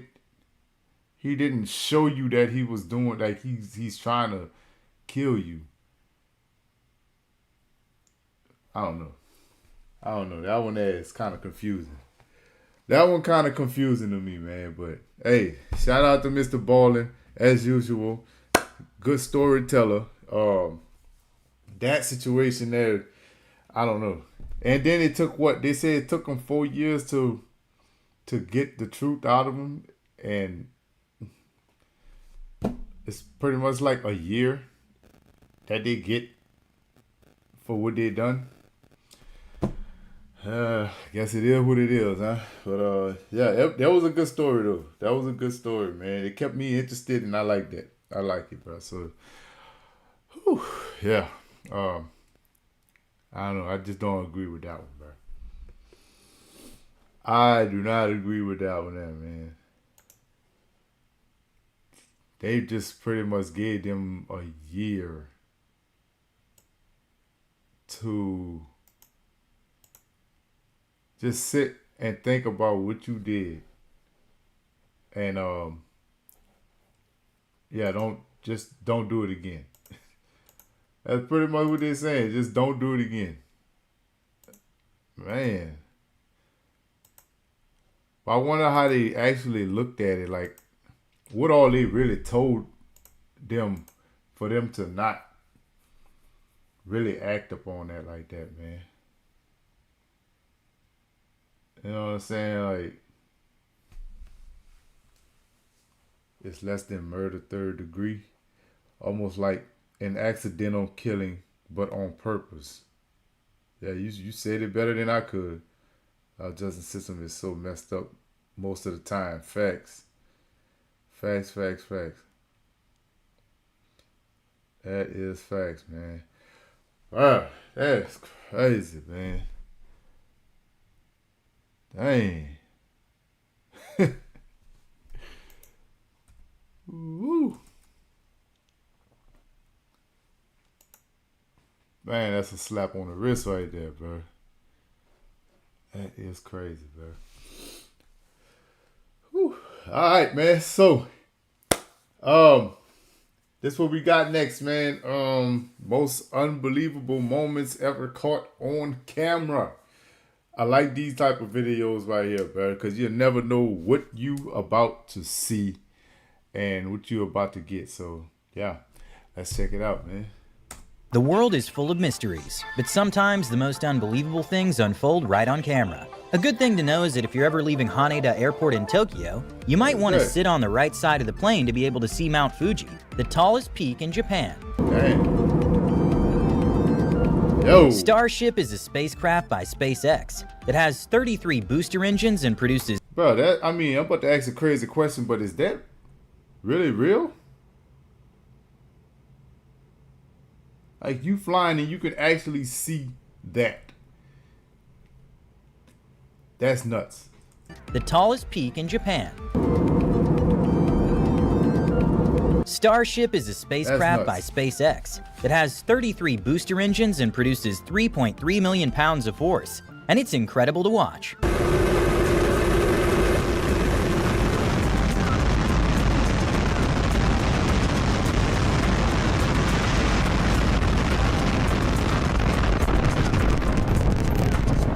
With some paint jobs and Bentleys running upwards of $20,000, a general manager's heart skipped a beat as a lady sprayed paint on one of the SUVs for a demonstration of the paint protection product.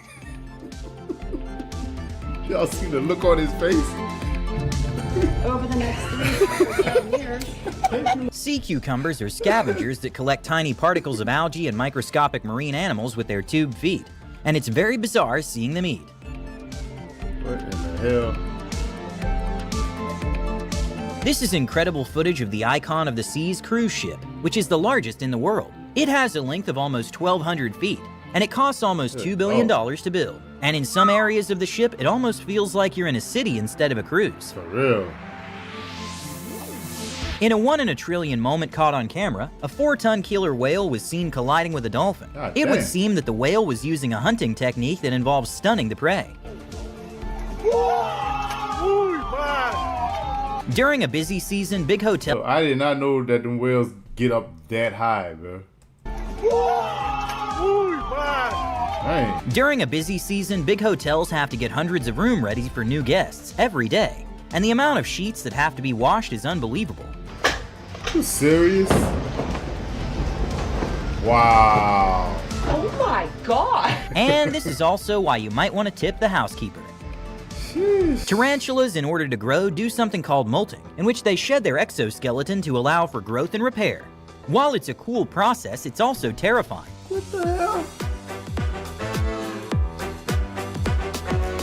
It's always easy to forget how fast Formula One cars go, since Boy. you usually see them through stationary TV cameras or point-of-view cameras. As they begin the climb up Radion and along the Camel Straight. But Red Bull partnered with Dutch drone gods to achieve the impossible, when they created a drone faster than an F1 car, being able to reach astonishing speeds of over 190 miles per hour. And it allows us to give us a completely different perspective to Formula One racing. Who controlling this camera? Dude, whoever that is, bro, you are a straight up pro. Your skills is out of this world. 190 miles an hour controlling a drone? Dude. Created a drone faster than an F1 car, being able to reach astonishing speeds of over 190 miles per hour. And it allows us to give us a completely different perspective to Formula One racing. Now you don't see all of the together. When he like comes in Maybe this homeowner should turn his house into a car wash for easy money. We're in line. During a concert, Taylor Swift did the unbelievable and went Super Saiyan. The hell?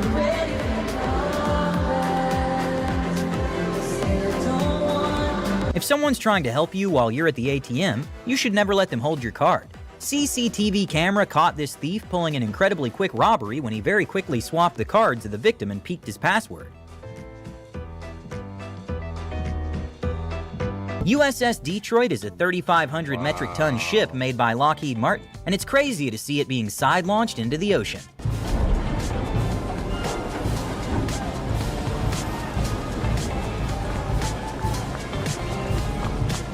My heart dropping, that's not even my ship. A painting by Philip Alexius, who made it all the way to the 21st century from 1914, was completely destroyed in merely a few seconds when a protester spray painted and keyed it. Man, you serious? Why?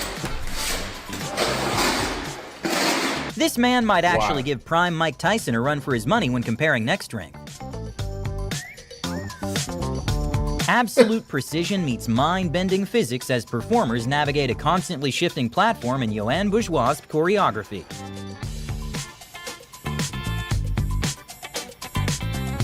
When a homeowner refused to sell his house to the government in China, there is not much the city could do, so they decided to build a freeway around it. What? A man went on a hike with his dog when all of a sudden a massive landslide started occurring, dragging the doggo down. Despite being very confused of what was going on, the husky remained calm and was completely unscathed. Okay, you really need to trust your friend to do this, but it helps if said friend is a professional golfer. Doing a parabolic maneuver, you can create a zero-gravity environment for a couple seconds inside the aircraft.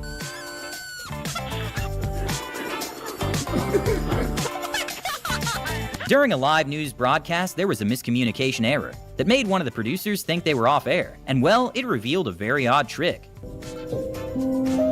In a physics-defying moment, apparently a constant line of air is enough for a screwdriver to float. A 200 IQ play by a woman with a jumping spider on her leg happened when she remembered that there was a fly roaming around their food, so she took care of two problems at once. Bro, he's gonna get it. Did he? I was looking at Mark. Oh my god, he's gonna do it! Yes! Okay. Oh. Thieves usually tried to target people when they're at least expecting it. A man in Bangladesh managed to excel at this by snatching a phone off a moving train. This is what it looks like when I try to solve my problems. Around 9% of the people in the United States have thalassophobia, which is the fear of oceans, and one can easily understand why with videos like this one. Boy. When a man was opening a pack of Magic the Gathering cards, he pulled a $2.6 million rare card, and well, he decided to take a video and couldn't stop shaking. You think?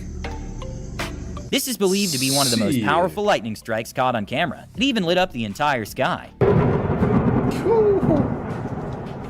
Steph Curry is so good at basketball that when he lost a dribble, he figured that something must be wrong with the court. And well, he was right.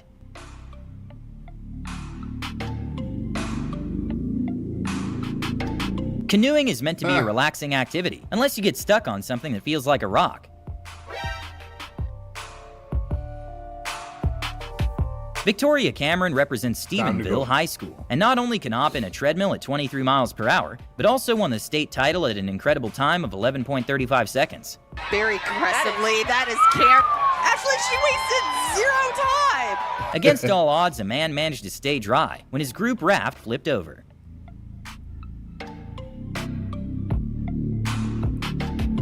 Okay, sometimes bears want their piece too.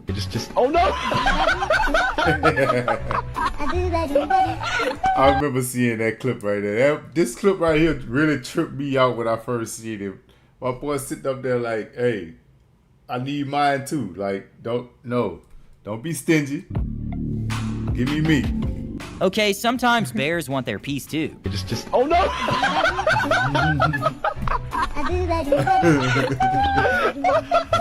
Okay, maybe the Ents are getting bolder. The hell? Sometimes when buying a car from Facebook Marketplace, the seller leaves out some important details. You think? Big excavators can weigh up to 50,000 pounds and are huge, but the marble quarry in Italy is so big that it makes it look tiny.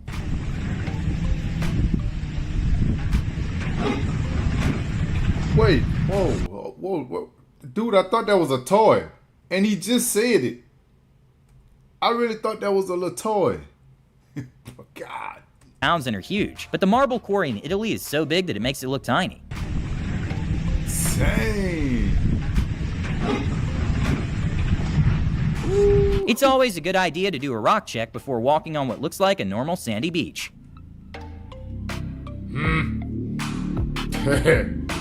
This is a water slide in Brazil that is not suited for anyone scared of heights or stairs. Oh, my heart. Woo. Yo. A good thing to know is that some sea snakes, such as olive sea snakes, are highly venomous, and sometimes during mating season, male snakes become hyperactive and confuse humans as potential mates and approach drivers or boats.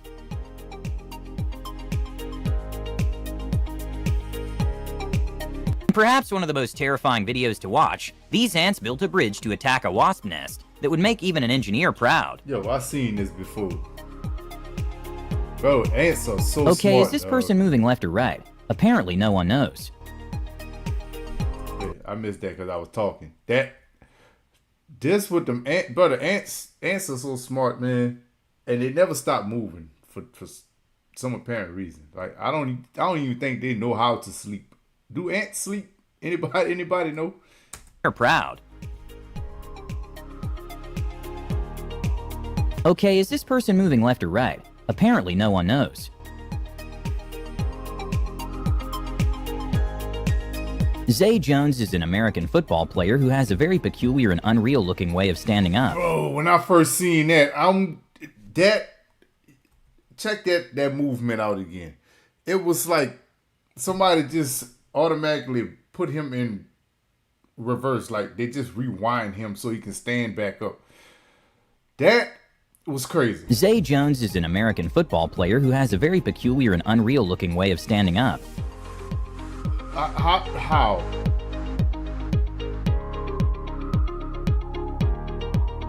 A strange moment caught on... And so that wasn't the first time he ever did that? This dude is not human. A strange moment caught on film in the streets of New Jersey is a bear that's been sighted multiple times walking on 2 feet like a human. Even though this is not common practice at all, and not a good way to launch a vessel that was newly built, these workers had to ingenious how to set sail without machinery.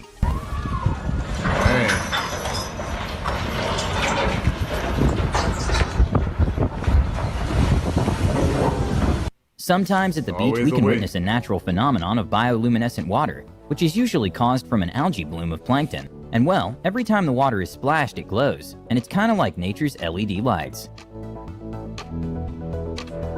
A marine biologist got a jump scare when a camouflaged octopus came out of nowhere.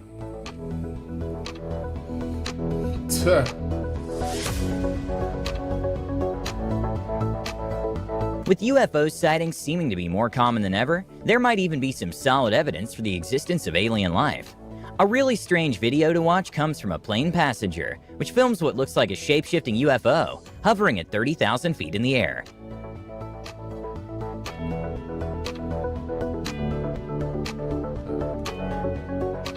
Okay, this is probably one of the craziest survival stories, but after a ship sunk off the coast of Nigeria, some divers were doing a search of the wreckage, and in a heart-stopping moment, one of the divers gets his arm grabbed, and that's when they found a man who managed to survive for 3 days in an air bubble in the ship.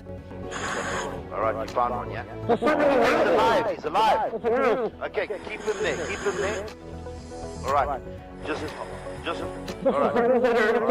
him. And well, after being rescued, he mentioned in an interview that he'll never go to the sea again. With plane engines... I mean, do y'all blame him?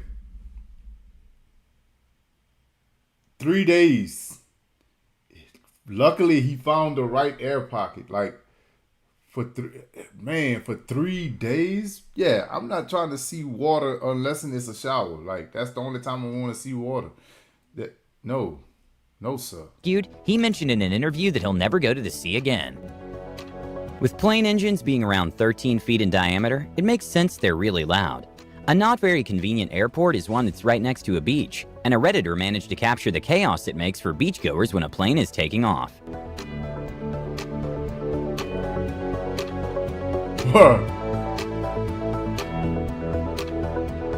Okay, a video that looks straight like an if there was a glitch in the Matrix is from this bird in a farm, who appears to be lagging.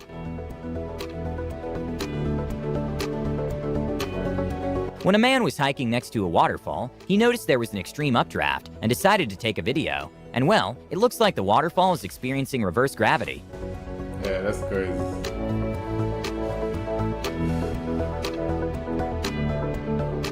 With a shell of fireworks being usually about 3 to 12 inches in diameter, sometimes it can be surprising how big the display turns out to be.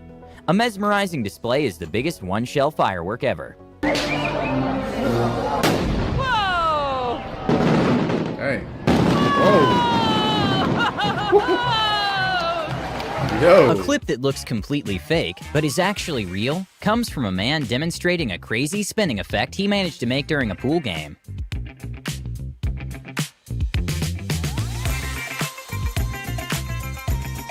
A not-so-known fact is that elephants actually eat the leaves and even small branches of trees. A crazy display of strength by an elephant is him taking down a tree in order to eat the leaves from the top.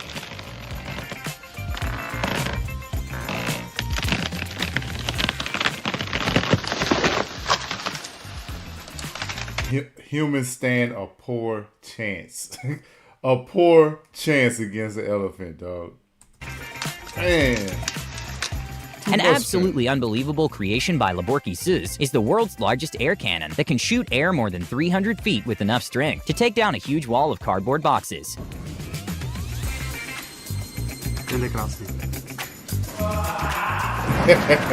In an unbelievably low-odds moment, a woman was cycling alone in the desert of Dubai for hours on end, when all of a sudden the ruler of Dubai showed up with his entourage and handed her a bottle of water. Hiratsuka City Museum was able to capture an explosion caused by a space rock that crashed into the moon. The explosion from the impact was so powerful that it was able to be seen from Japan.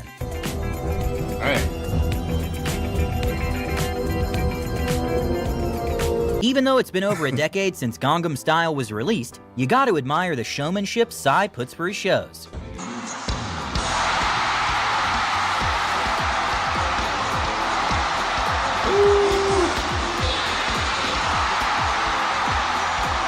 A man in Brazil caught footage of what would be the heavyweight champion of the Amazon forest, and it's something you definitely don't want to see during a hike. Dog. Yo, there's people that actually, well, should I say tribes, that actually live out there, right? I think I ran across a video that was talking about that. Dude, do y'all see this snake?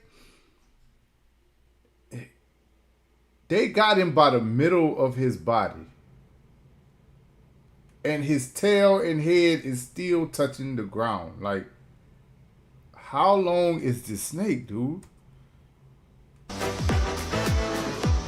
At Afterlife in Mexico City, Italian DJ Anima had a display of an AI stuck in a screen trying to break out for his song Eternity. And it shows how electronic concerts are evolving with incredible visuals. For real. For an advertisement to show what the new Tesla Cybertruck is capable of, the Tesla team set up a race between a Porsche 911 and a Cybertruck. And well, not only that, but the Cybertruck was towing a 911 as well. I mean, it's electric. In one of the weirdest boxing fights of all time, heavyweight boxer Harper exited the ring just seconds after the opening bell, making it one of the strangest fights in history. And Curtis Harper has walked out of the ring. Wait, cannot believe it. Never seen this before. He walked out of the ring. He's not fighting. He walked out of the ring. I've never seen it before. Yo! At the Wells Fargo Center. My man don't want no smoke. Don't want no smoke, bro. But hey, I heard this guy here, bro. The dude that's in the ring with the green and white shorts, I heard bro, dangerous, bro. I'm talking about packing a punch.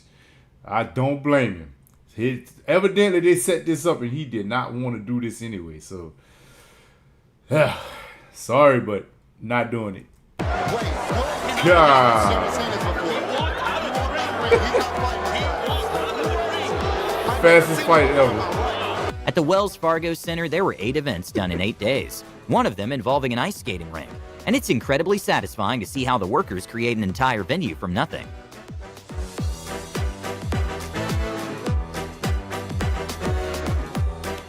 Yeah. This axe thrower managed to get a rare triple bullseye. Dang. Since high heels require a change in the mechanics of the foot, you don't see anyone doing lots of physical activity on them, except for this lady who managed to run through a floating bridge without falling. Get it, girl.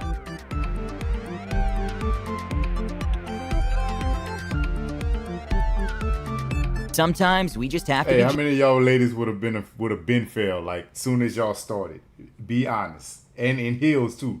I'm not talking about tennis shoes. The way she did it in heels. Generous and share with our friends.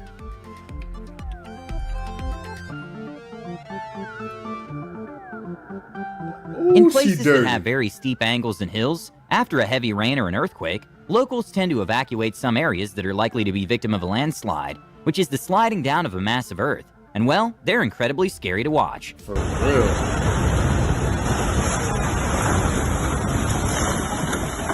This game show really did not expect one of the competitors to make it look this easy.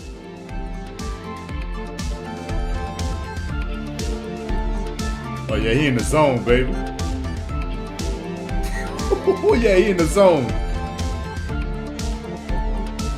Oh yeah, ain't nobody After a messing herd of with African elephants crossed the road, the leader of the herd gave a thanks to a driver whose trip was interrupted.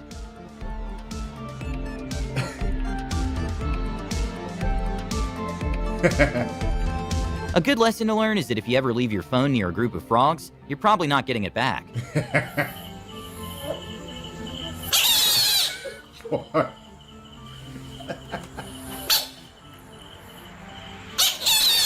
Not 100% sure. Y'all know I never knew frogs sounded like that until last year. I seen a clip that they was talking about how frogs can sound like that. I never knew that a frog can sound like a rubber frog, like one of them little squeezy sounding frogs. That's crazy.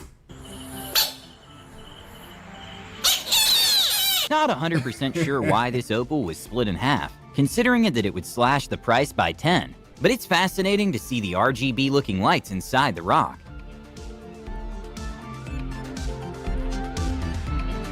Wow. A heartwarming moment that a kid will never forget happened when the dad memorized parts of his favorite TV show and pretended to participate in it. With the first use of CGI in a movie was in 1973, and it didn't become a full thing until the late 1990s, film producers had to get creative to take a scene idea to screen.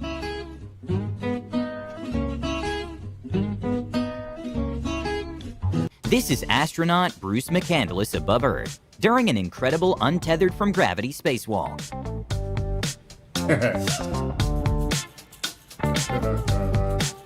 This man is the fastest clapper, being able to do 14 claps per second.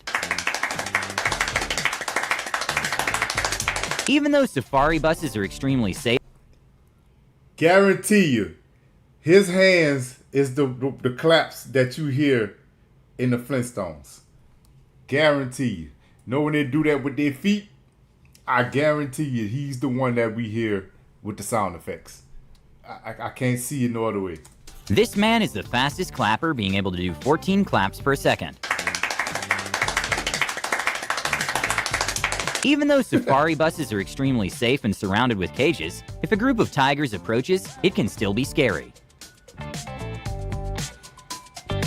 At the San Siro Stadium in Milan, there are these columns that also are staircases that look like they're spinning when crowds are leaving. But in reality, it's just an optical illusion, and the structure is not moving. When a student arrived 30 minutes late to class, the professor decided to teach him a lesson by trying to embarrass him, by asking what problem they were trying to solve. And well, he wasn't expecting the guy to be a genius. You, sir, what are you solving? All right. That's a good guess. Even though this criminal had agility, the cop had strength. A strange moment caught on the CCTV at the subway was in the middle of the summer when a woman unfastened her trench coat and proceeded to walk away. In Brisbane, Australia, there's an annual fireworks display, which features aircraft demonstrations from the Australian Air Force. And well, they fly very close to buildings. A megastorm caused the Pasha Bulker to head towards Nobby Beach, which was concerning considering it's a 738 feet long ship that weighs 169 million pounds. And well, it got stuck near the shore, and there was $1.6 billion worth of damages caused to the ship. Ooh. Ilya Malinin is the first person in history that was able to land a quad axel, which is a jump that requires to complete 4.5 turns in the air before landing, which was previously thought impossible. Beautiful! Floated down! Worth a look, taking it a break. And how many times will we be watching that? A watch that has an unbelievable price tag comes from the diamond company named Graf. The watch is called Hallucination and has over 110 carats of colored diamonds. And well, the price tag is an astonishing $55 million. Good night. A good thing to know is that snakes have no interest in humans, so it's extremely unlikely they will ever chase you. But if for some reason one decides to follow you, climbing a tree is not a good idea, since often many snakes spend a good amount of time in trees to escape predators and to catch prey. A cat had an existential crisis when it met a tiger cub, since it quickly went from the king of the jungle to not so much.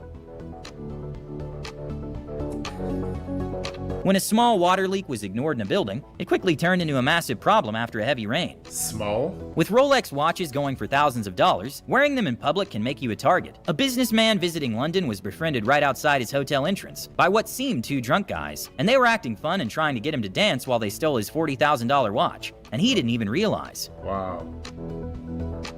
The MSG Sphere is the largest LED wall ever built that cost $2.3 billion, which is more than what the Burj Khalifa cost to build. But well, some people are concerned that it distracts drivers, since it can be seen from miles away. Man. Some students at Stanford made a next-level invention by developing glasses that transcribe speech in real time, meant for people who are deaf or having hearing problems. And in the future, it's believed that it will also be used to understand another language, with a translation feature. So using our device, you can actually see captions for everything I say in your field of view in real time. This is an example of form over function in the making of a car. You put on your get-in helmet, and voila! Okay, it's probably not the best idea to stay close to these speakers for a prolonged period of time, but at an outdoor demonstration, they placed over 100 speakers, and they were so powerful you can see the shock waves, and even the movement in crowd members' hair.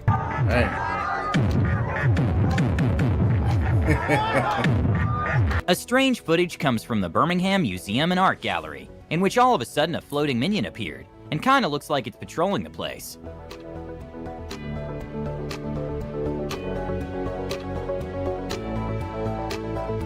Gotta be a drone. This man eating a snack looks straight like a glitch in the Matrix. What the hell? Have you ever wondered what would happen if a normal person was running a 100-meter sprint with pro athletes? Well, this happened recently when an untrained girl was chosen to represent the country of Somalia as a favor for a politician. And well, needless to say, she was dead last. 石川优在这个阶段第一位率先撞线，全力的去冲啊！这一枪11秒，想收着劲儿跑，但是已经收不住。 This worker is so good at this job that even a crowd formed to spectate his incredible plate stacking skills.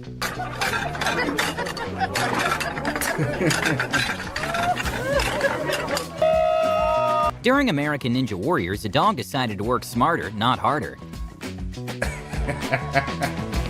There are times in which at a busy restaurant, someone spills something like ketchup. This machine aims to get rid of the mess as quickly as possible.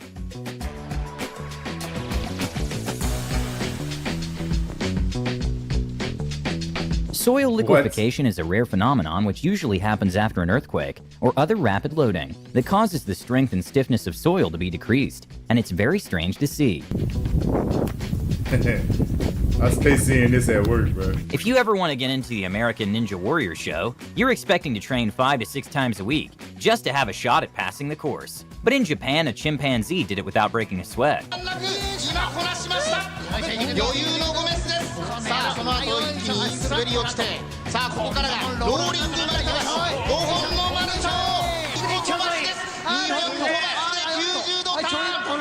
Moles dig pretty hard, and they can put up to 40 times their body weight behind their shovel-like paws. But this also means that they can't walk very well.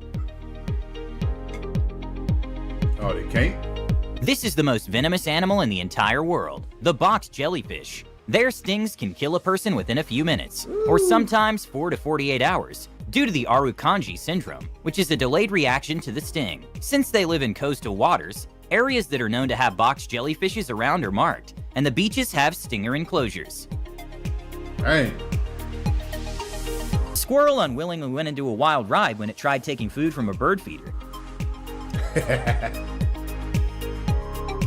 In South Central Pennsylvania, there's a place called Gravity Hill, and it makes you wonder about basic physics. I heard about these places. Coming back.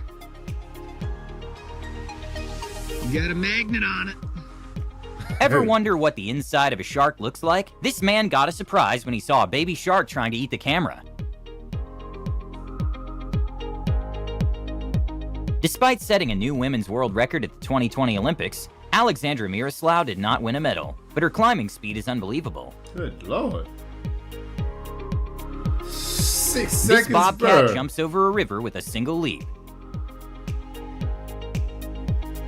If you drive a lot on highways, toll expenses can add up to hundreds of dollars a year, so people get creative on ways to not pay them. When a cop pulled over a truck, he realized that he had strings attached to the license plate, so he can pull it and hide it from the toll cameras, an idea he got from the James Bond movie. The plate is attached to a cable. You see this right here? Yeah. You know, from inside, as soon as he enters the toll, he's gonna pull the lever. So he pulls the lever. And look what happens. When a rugby player celebrated a try by spinning the ball behind him, it landed right in his hands when it came back down. Autostereoscopy is a way of displaying images that look 3D, but without the need of using 3D glasses. In Chengdu, there's a huge billboard, which has this effect, and it's definitely an attention grabber.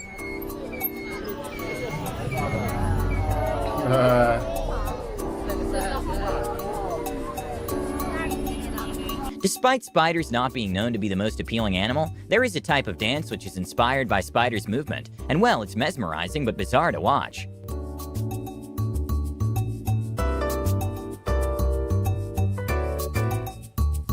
During a soccer match, Japan versus Jamaica, a 1 in a million moment happened when Kubo scored a 4-man nutmeg goal.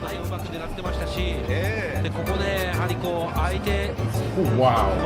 Okay, not sure how he does this, but in a restaurant, one of the waiters managed to bring fire to the plate from above.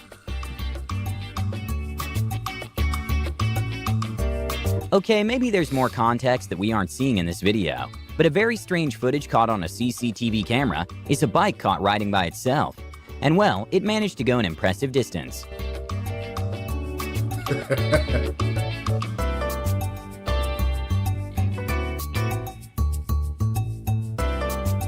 A very heartwarming story comes from a man in China whose son was abducted by an unknown woman, and at the time the police investigation proved ineffective, but the man never gave up and started his own search, which included driving over 300,000 miles with a picture of his son and handing out flyers. And well, after 24 years, he was finally able to reunite with his son, and his reaction is priceless. Guo Xinjun was reunited with his parents after a DNA test threw up a match.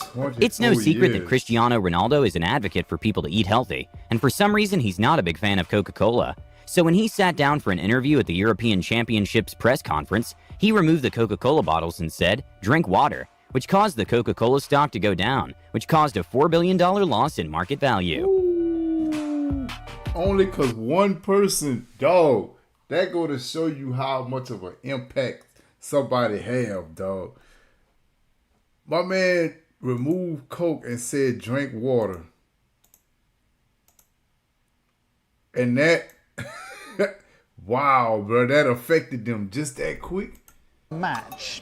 It's no secret that Cristiano Ronaldo is an advocate for people to eat healthy, and for some reason he's not a big fan of Coca-Cola. So when he sat down for an interview at the European Championships press conference, he removed the Coca-Cola bottles and said, "Drink water," which caused the Coca-Cola stock to go down, which caused a $4 billion loss in market value. Yeah.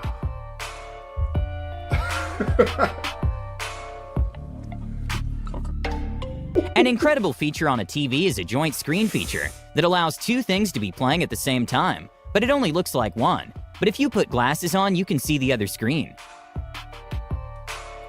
An incredible discovery that came from the slow-mo guys happened when they decided to drop a slinky and watch it in slow motion. And well, apparently when a slinky falls, it doesn't actually fall until all its weight is transferred to the bottom.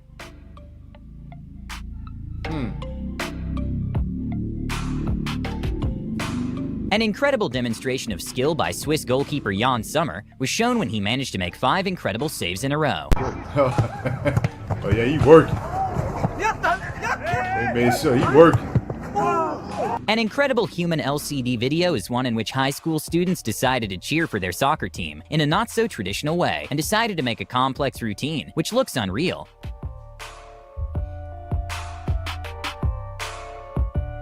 A very rare phenomenon are volatus, also known as roll clouds, in which air currents coming from the storm cause the cloud to roll parallel to the horizon. Wow. A place that looks like heaven on earth is at the top of a salt flat in Bolivia, in which a thin layer of water transforms the flats into an incredible reflection of the sky. Whoa, wait, where's this at?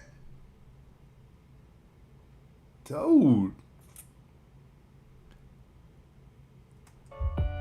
That look incredible, A place man. that looks like heaven on earth is at the top of a salt flat in Bolivia, in which a thin layer of water transforms the flats into an incredible reflection of the sky. Dang. I like that. I like that. An unbelievable display of synchronicity to watch comes from a halftime show in which the performers managed to be in perfect sync without colliding.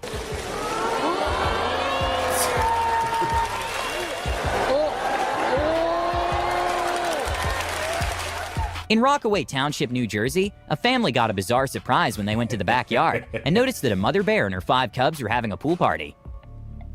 That's a strong pool.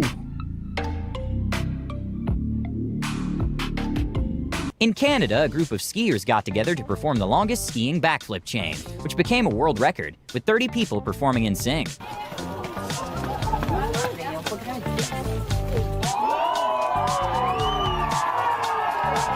At an NBA game, Clint Capella completely shocked the entire arena when he managed to hit a behind-the-backboard trick shot versus Bucks. Nice pass to Capella. He is surrounded. He is double-teamed.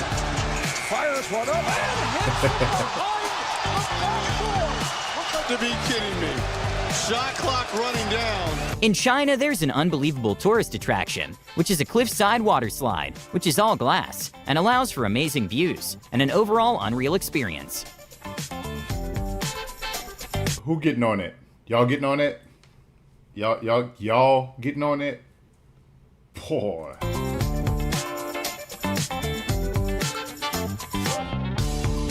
An almost unreal footage to watch comes from a man in a balcony who filmed lightning striking the same streetlight 11 times in a row. Dang. A possible reason for this is that after the first strike, the air channel stays ionized, allowing the charge to build up.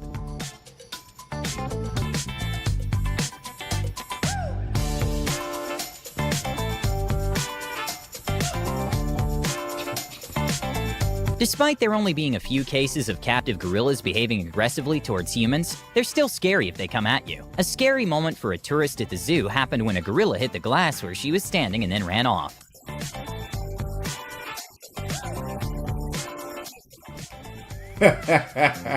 It's no secret that there are some strange Guinness records that some people wouldn't even think of attempting. An expensive Guinness record to practice is the tightest parallel park, which was just 3.15 inches apart.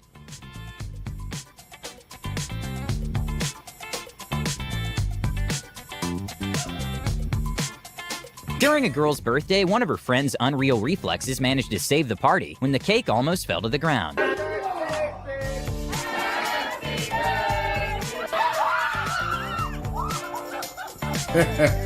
A 1 in a billion moment happened at a golf course when a golf ball got struck by lightning going at 88 miles per hour. Are you serious? Dang. Bruh. A hilarious joke gone wrong happened when a man tried to get his girlfriend's attention, causing an unfortunate phone drop. A beautiful moment of respect happened during lockdown when a man couldn't attend his aunt's funeral, so to honor her memory, he coordinated to make a heart from sheep that could be seen from heaven. Come on. In a neighborhood in California, several people reported break-ins in the area, and that's when a couple created a motion-activated sprinkler, which kept a thief away from their home.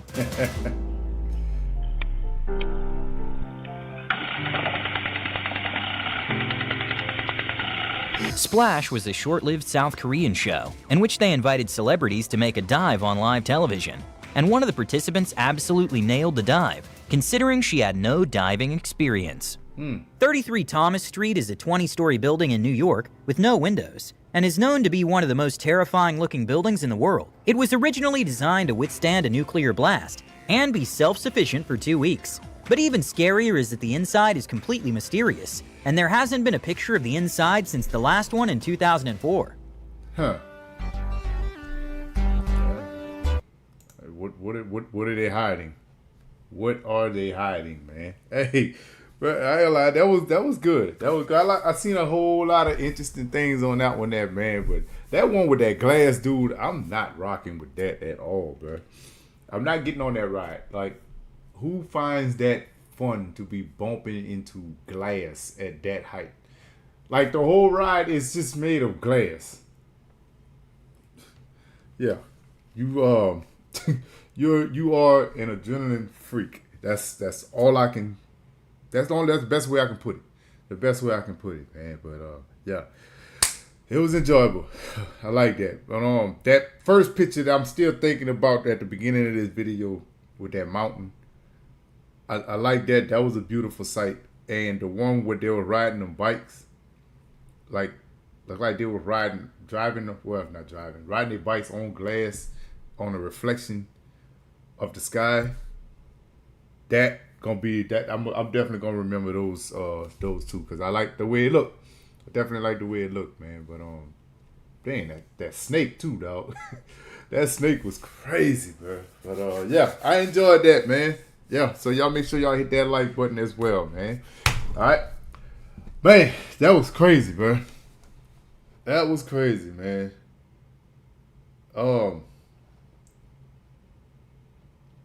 Let me see. Let me see what else. Ever seen something so incredible you would could just stop? Let me see what else we got here. Cause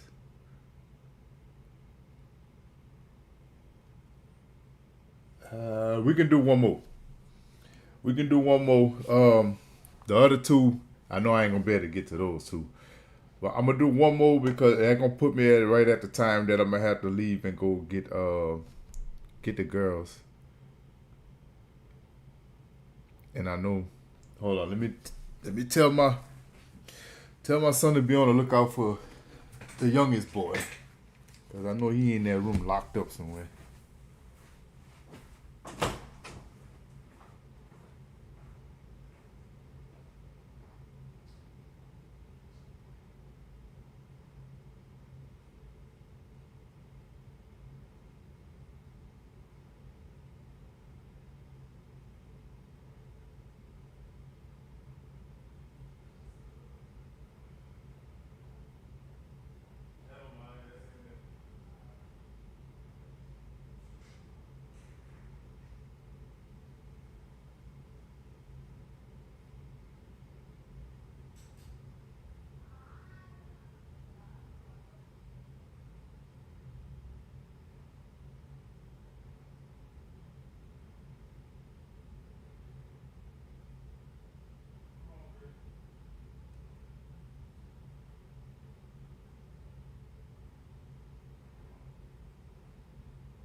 All right, man.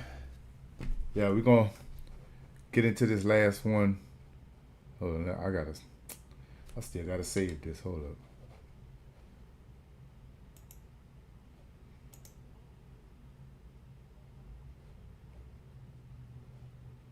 All right, that.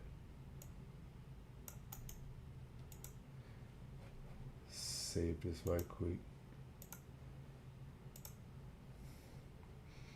Man, hopefully I'll be able to get back on here tonight, bro. That way we can get back into like the music side.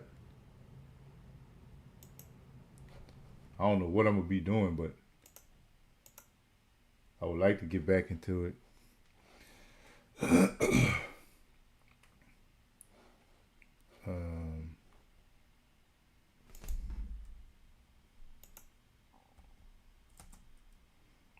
That for I would like to get back into it, man, but we'll see. We shall see, man.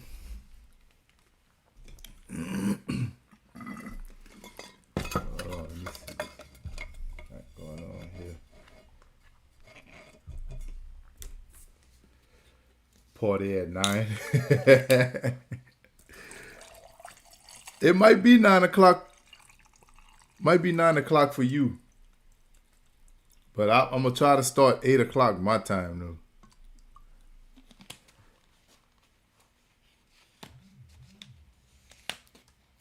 I'm going to try to start 9. No, you got me saying 9 o'clock. I'm going to try to start 8 o'clock my time. I'm going to see. Hopefully she be back before then. But we already know how that goes. We know how that goes, man.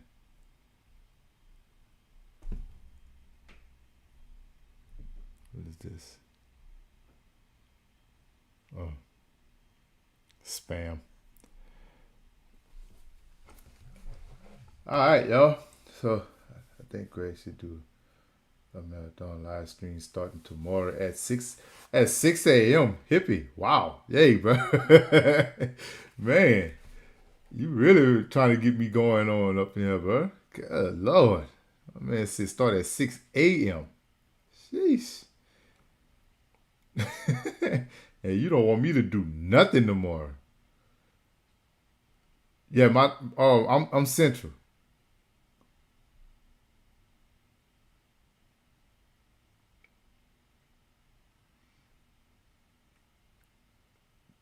Tell her you have people counting on you.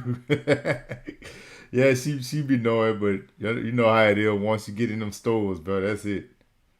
Time get to moving.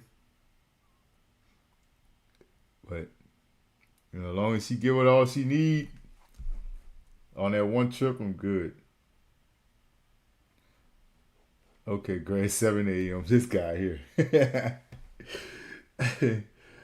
Alright, y'all, let's go ahead on and hop into it, man. This one here is most unbelievable moments ever caught on camera, man. This one here should be a good one. I think these are some good ones here, the unbelievable moments. So we're going to go ahead on and jump into it, man. Let's get it. Hold up.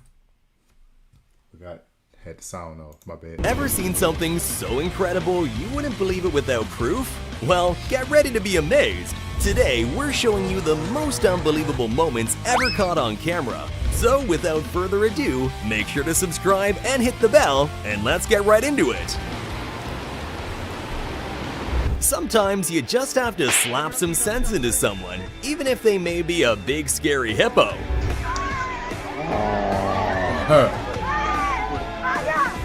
Stop while you're ahead.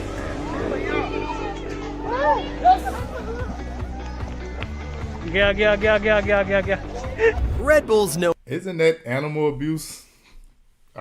I'm pretty sure that's what that is. You're on camera, buddy. Known for their insane stunts, but jumping from space is just a different level of crazy, even for them. I wanted to be the first human outside. Wait, doing what? Red Bull's known for their insane stunts, but jumping from space is just a different level of crazy, even for them. I wanted to be the first human outside of an aircraft breaking the sound barrier. Bruh.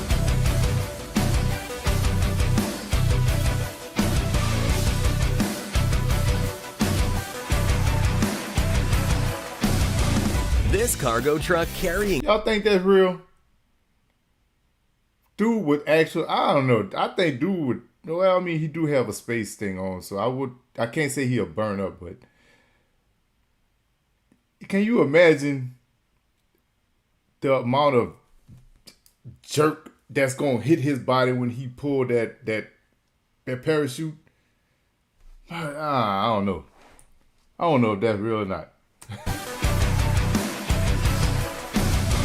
This cargo truck carrying cash crashed on the freeway, spilling money everywhere. What would you do if you found thousands of dollars just on the freeway? If you thought water couldn't change colors, think again. It's magic. Have you ever thought about how scary it must be to be buried alive? You would never think someone would do it on purpose, right? Well, until you meet David Blaine, because he voluntarily spent 7 days underground in a transparent coffin.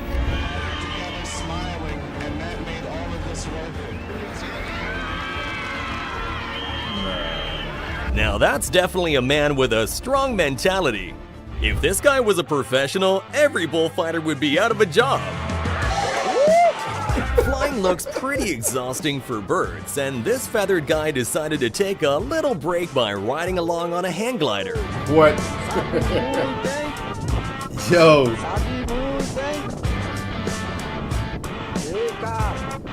Meanwhile, this guy somehow managed to open a gate straight to the underworld? Oh, wait, is that fire? Wait, dude, put it back. Put it back, dude. That's literally the entrance to hell. Most likely inspired by seeing planes fly through tunnels in GTA 5, stunt pilot Dario Costa took on the challenge in real life, making history as the first person to successfully fly a plane through a tunnel.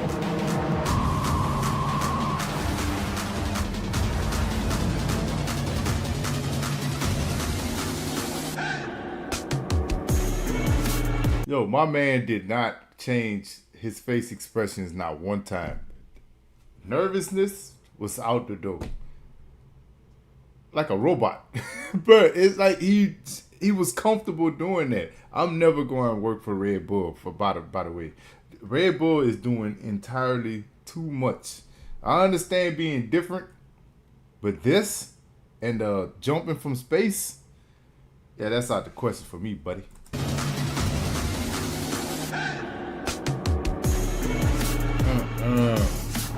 His daring feat is now a permanent mark in aviation history. Seriously, these people eat danger for breakfast, lunch, and dinner. For real. You can't talk about crazy stunts and unforgettable moments without talking about Tom Cruise. Yes, sir. The guy's a legend for doing his own stunts, and this one from the last Mission Impossible movie might be the craziest one he's done yet.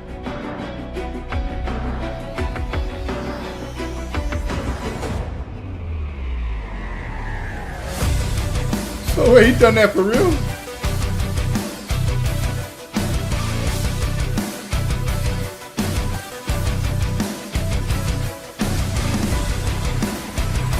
And of course, don't try this at home. This guy's skydiving skill.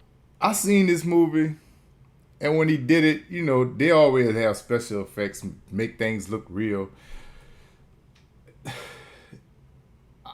I wouldn't have thought he actually done that himself, like maybe a stuntman of some sort, but that, I wouldn't have thought he did that himself, like for real.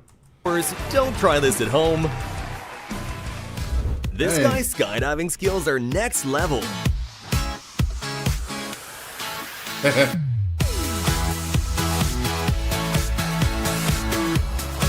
This might be the craziest parking job I've ever seen. This pizza is so long, it could play in the NBA.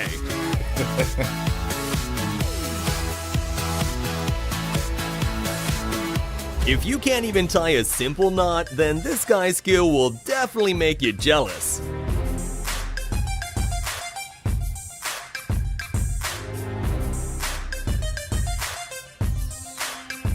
Dogs are man's best friend, and apparently can even take over the wheel when man needs a break.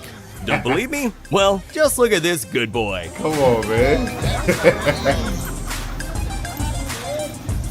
Everyone challenges their fears of heights in different ways, but Alan Robert takes it to another level by scaling the world's tallest building, the Burj Khalifa. And the truly shocking part is that if the government wouldn't have forced him to wear a safety line, this crazy daredevil would have climbed without it. Yeah.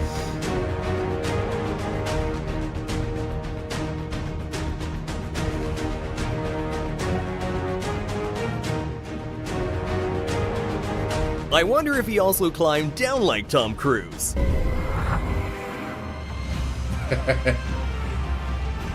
You know, for normal people like me, sitting on a roller coaster is scary enough as it is. But for this guy, that just doesn't do it anymore. Okay, so how do you make a roller coaster even more frightening? Well, you gotta become the roller coaster and set a world record at the same time. Nah.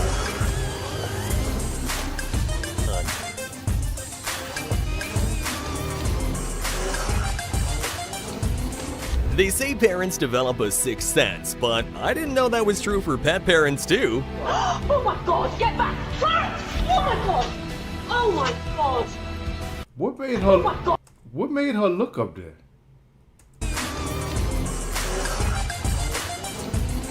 They say parents develop a sixth sense, but I didn't know that was true for pet parents too. Oh my god, get back! Clarence! Oh my god! Bruh. Oh my god! What's wrong with that dog, man? Lighting your parachute on fire sounds ridiculous, but Boy. professional stuntman Troy Hartman thought it sounded like a great idea. I know that's scary. Boy. And again, it goes without saying this was done by a professional, so please don't try this at home. Have you ever seen a bird nesting on a buffalo's head? It might seem unbelievable, but this has actually been caught on camera several times. And even if it looks strange, it's also surprisingly cute. A combination of luck and quick reaction saved this woman from a massive tree that randomly fell right in front of her path. Woo. Boy. Have you ever seen a lightning ball? Well, if so, you're one of the lucky few. So a lightning ball is a rare and mysterious phenomenon that usually appears during a thunderstorm. Scientists are not sure how it forms, but they do have some theories. One theory is that lightning strikes the ground and vaporizes some minerals in the soil. Those vaporized particles then stick together and form a ball of silicone that floats in the air. Oh yeah, one more thing, it can also travel through walls and windows. Bruh. This waterfall looks like if you go near it, you'll be swallowed up and taken to the bottom of the ocean. But actually, it's just an illusion, and it's completely safe to swim over it. These workers had to stay overtime to wash their boss's car, so they came up with what they thought was a genius idea to use the excavator.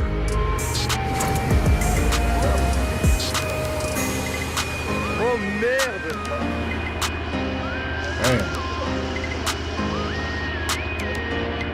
I don't know who, but someone's getting fired for the way they stack these iPhones.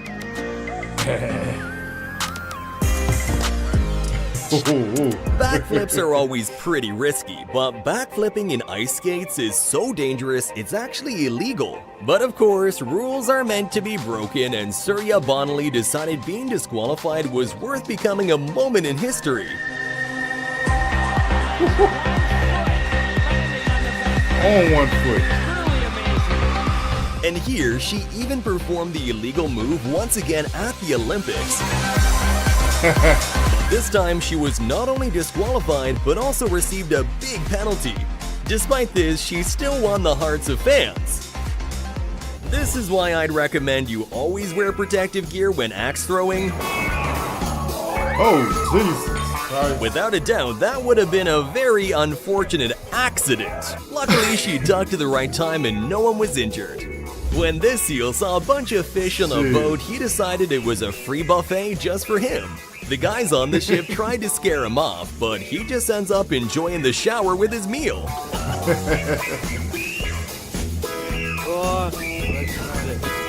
Turns out, posing for the camera can be pretty dangerous, especially if there's a shark behind you. Oh. A sea cucumber eating is the weirdest thing that you'll see today.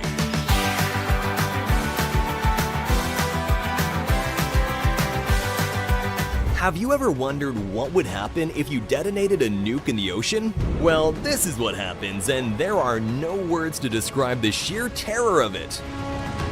Oh.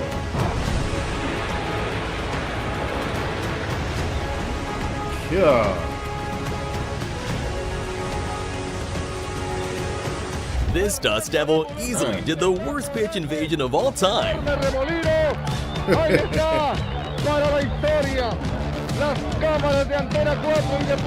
It seems like Mother Nature wasted playtime so its favorite team could win.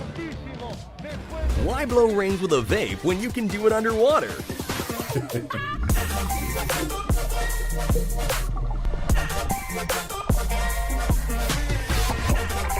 This moose slid just in the nick of time and looked pretty funny while doing it. Oh. Hey, and the crazy thing is, the car looked like it's actually. Hold on, let me see if I can get it to where it's closer. The car looked like it's been wrecked before in the front. I don't know if y'all can see it or not. But it looked like it didn't hit an animal already, bro. And for the, I guarantee you, they just thought for sure that car was over with. Like we got lucky the first time, but this is it right here. This is it. Oh, bro. Woo. This moose slid just in the nick of time and looked pretty funny while doing it. What? This drone is just minding its own business, on its way to give some poor guy their morning coffee when it sees something. Is it a plane? Is it a Superman? Oh, wait, nah, it's a bunch of birds and they want to kill the drone and steal his coffee.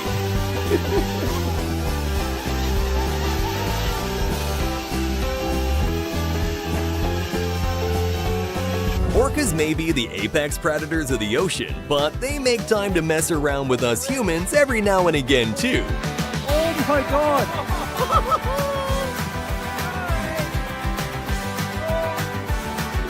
my god, no way!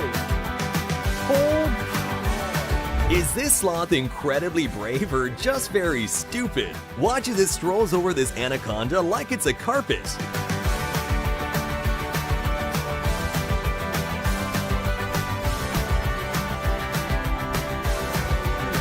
Wow, never knew sloths were that cool. Apparently, no animal's a cooler pet to have than an elephant. I wouldn't blame you if you thought aliens were invading us, but luckily this is just a very rare phenomenon. Oh, hold up, man.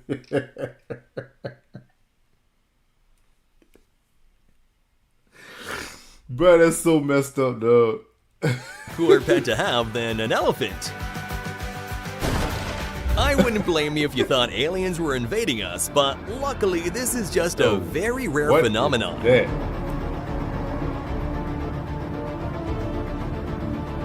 Seems like Harry Potter isn't the only guy whose mail gets delivered by owls. Thank you.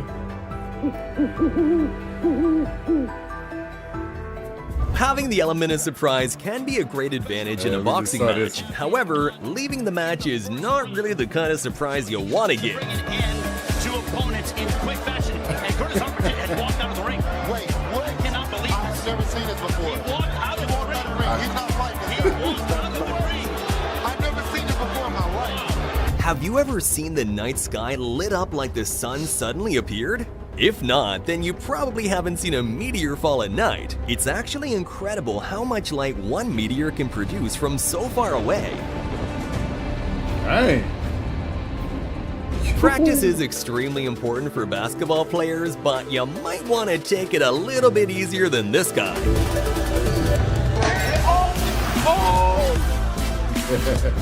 The River of Five Waters looks like something straight out of a movie. Sometimes reality can be more creative than fiction.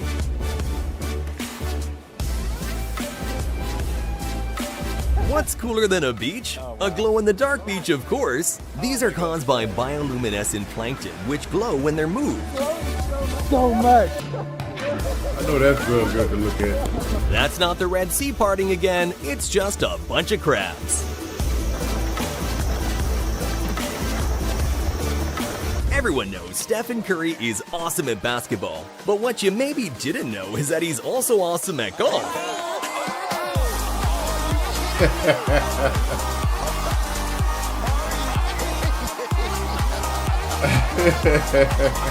If you ever needed proof that trees are alive, here's a video of a tree actually breathing to prove it to you. And now, witness Denmark's black sun, a phenomenon where countless blackbirds move at the same time with such precision that their formations block out even the sun. Where they do that at? Where they do this at? Bro, this looks terrifying right here. Which of these clips shocked you the most? Let us know in the comments below, and be sure to drop a like and subscribe with notifications. The last one, man, with all them birds, ain't no way, man. But hey, most unbelievable moments ever caught on camera. They definitely did a good job with this one here, bro. Couple of them we seen before, but it was still good to see it again at the same time. That doggone moose, man. I'm talking about just missed that car, bro. Just missed that car, man. But this go to show you, like, all the things that does go on in the world that we do not see every day, dog. Things that we don't even hear about. But it's good to see it. That way we know, like, yeah, this is possible. This is possible, or it has happened before. You know what I'm saying? So, but I enjoyed it, bro. I really enjoyed it. I like that, man. That's up, bro. Man, that was enjoyable, man. That was enjoyable, man. Oh, boy, I'm going to have to do this more often, man. I had to do this more often, bro. Especially on a Friday, because I'll be off. I don't be having nothing to do. Like I said, the kids back in school now, and it's like really, really quiet in this house. I don't be having nothing to do, bro. So, Hippie, I'm not starting at 6, nor 7, nor 8 o'clock in the morning. It just ain't going to happen, okay? It just ain't gonna happen, dog. But yeah, I enjoyed this though, man. I enjoyed it. But I'll let y'all know in the Discord if how things looking. If she come back ahead of time, I'll let y'all know that there is a live that's gonna be happening. I'll think of something to go off of. I don't know if we're doing the blue-eyed soul music, or I might just keep it open. I ain't sure yet. So I'll let y'all know. I'll let y'all know, man. But I appreciate y'all coming through. Just in case I don't see y'all tonight, man. I appreciate y'all, bro, and I love y'all, man. Peace.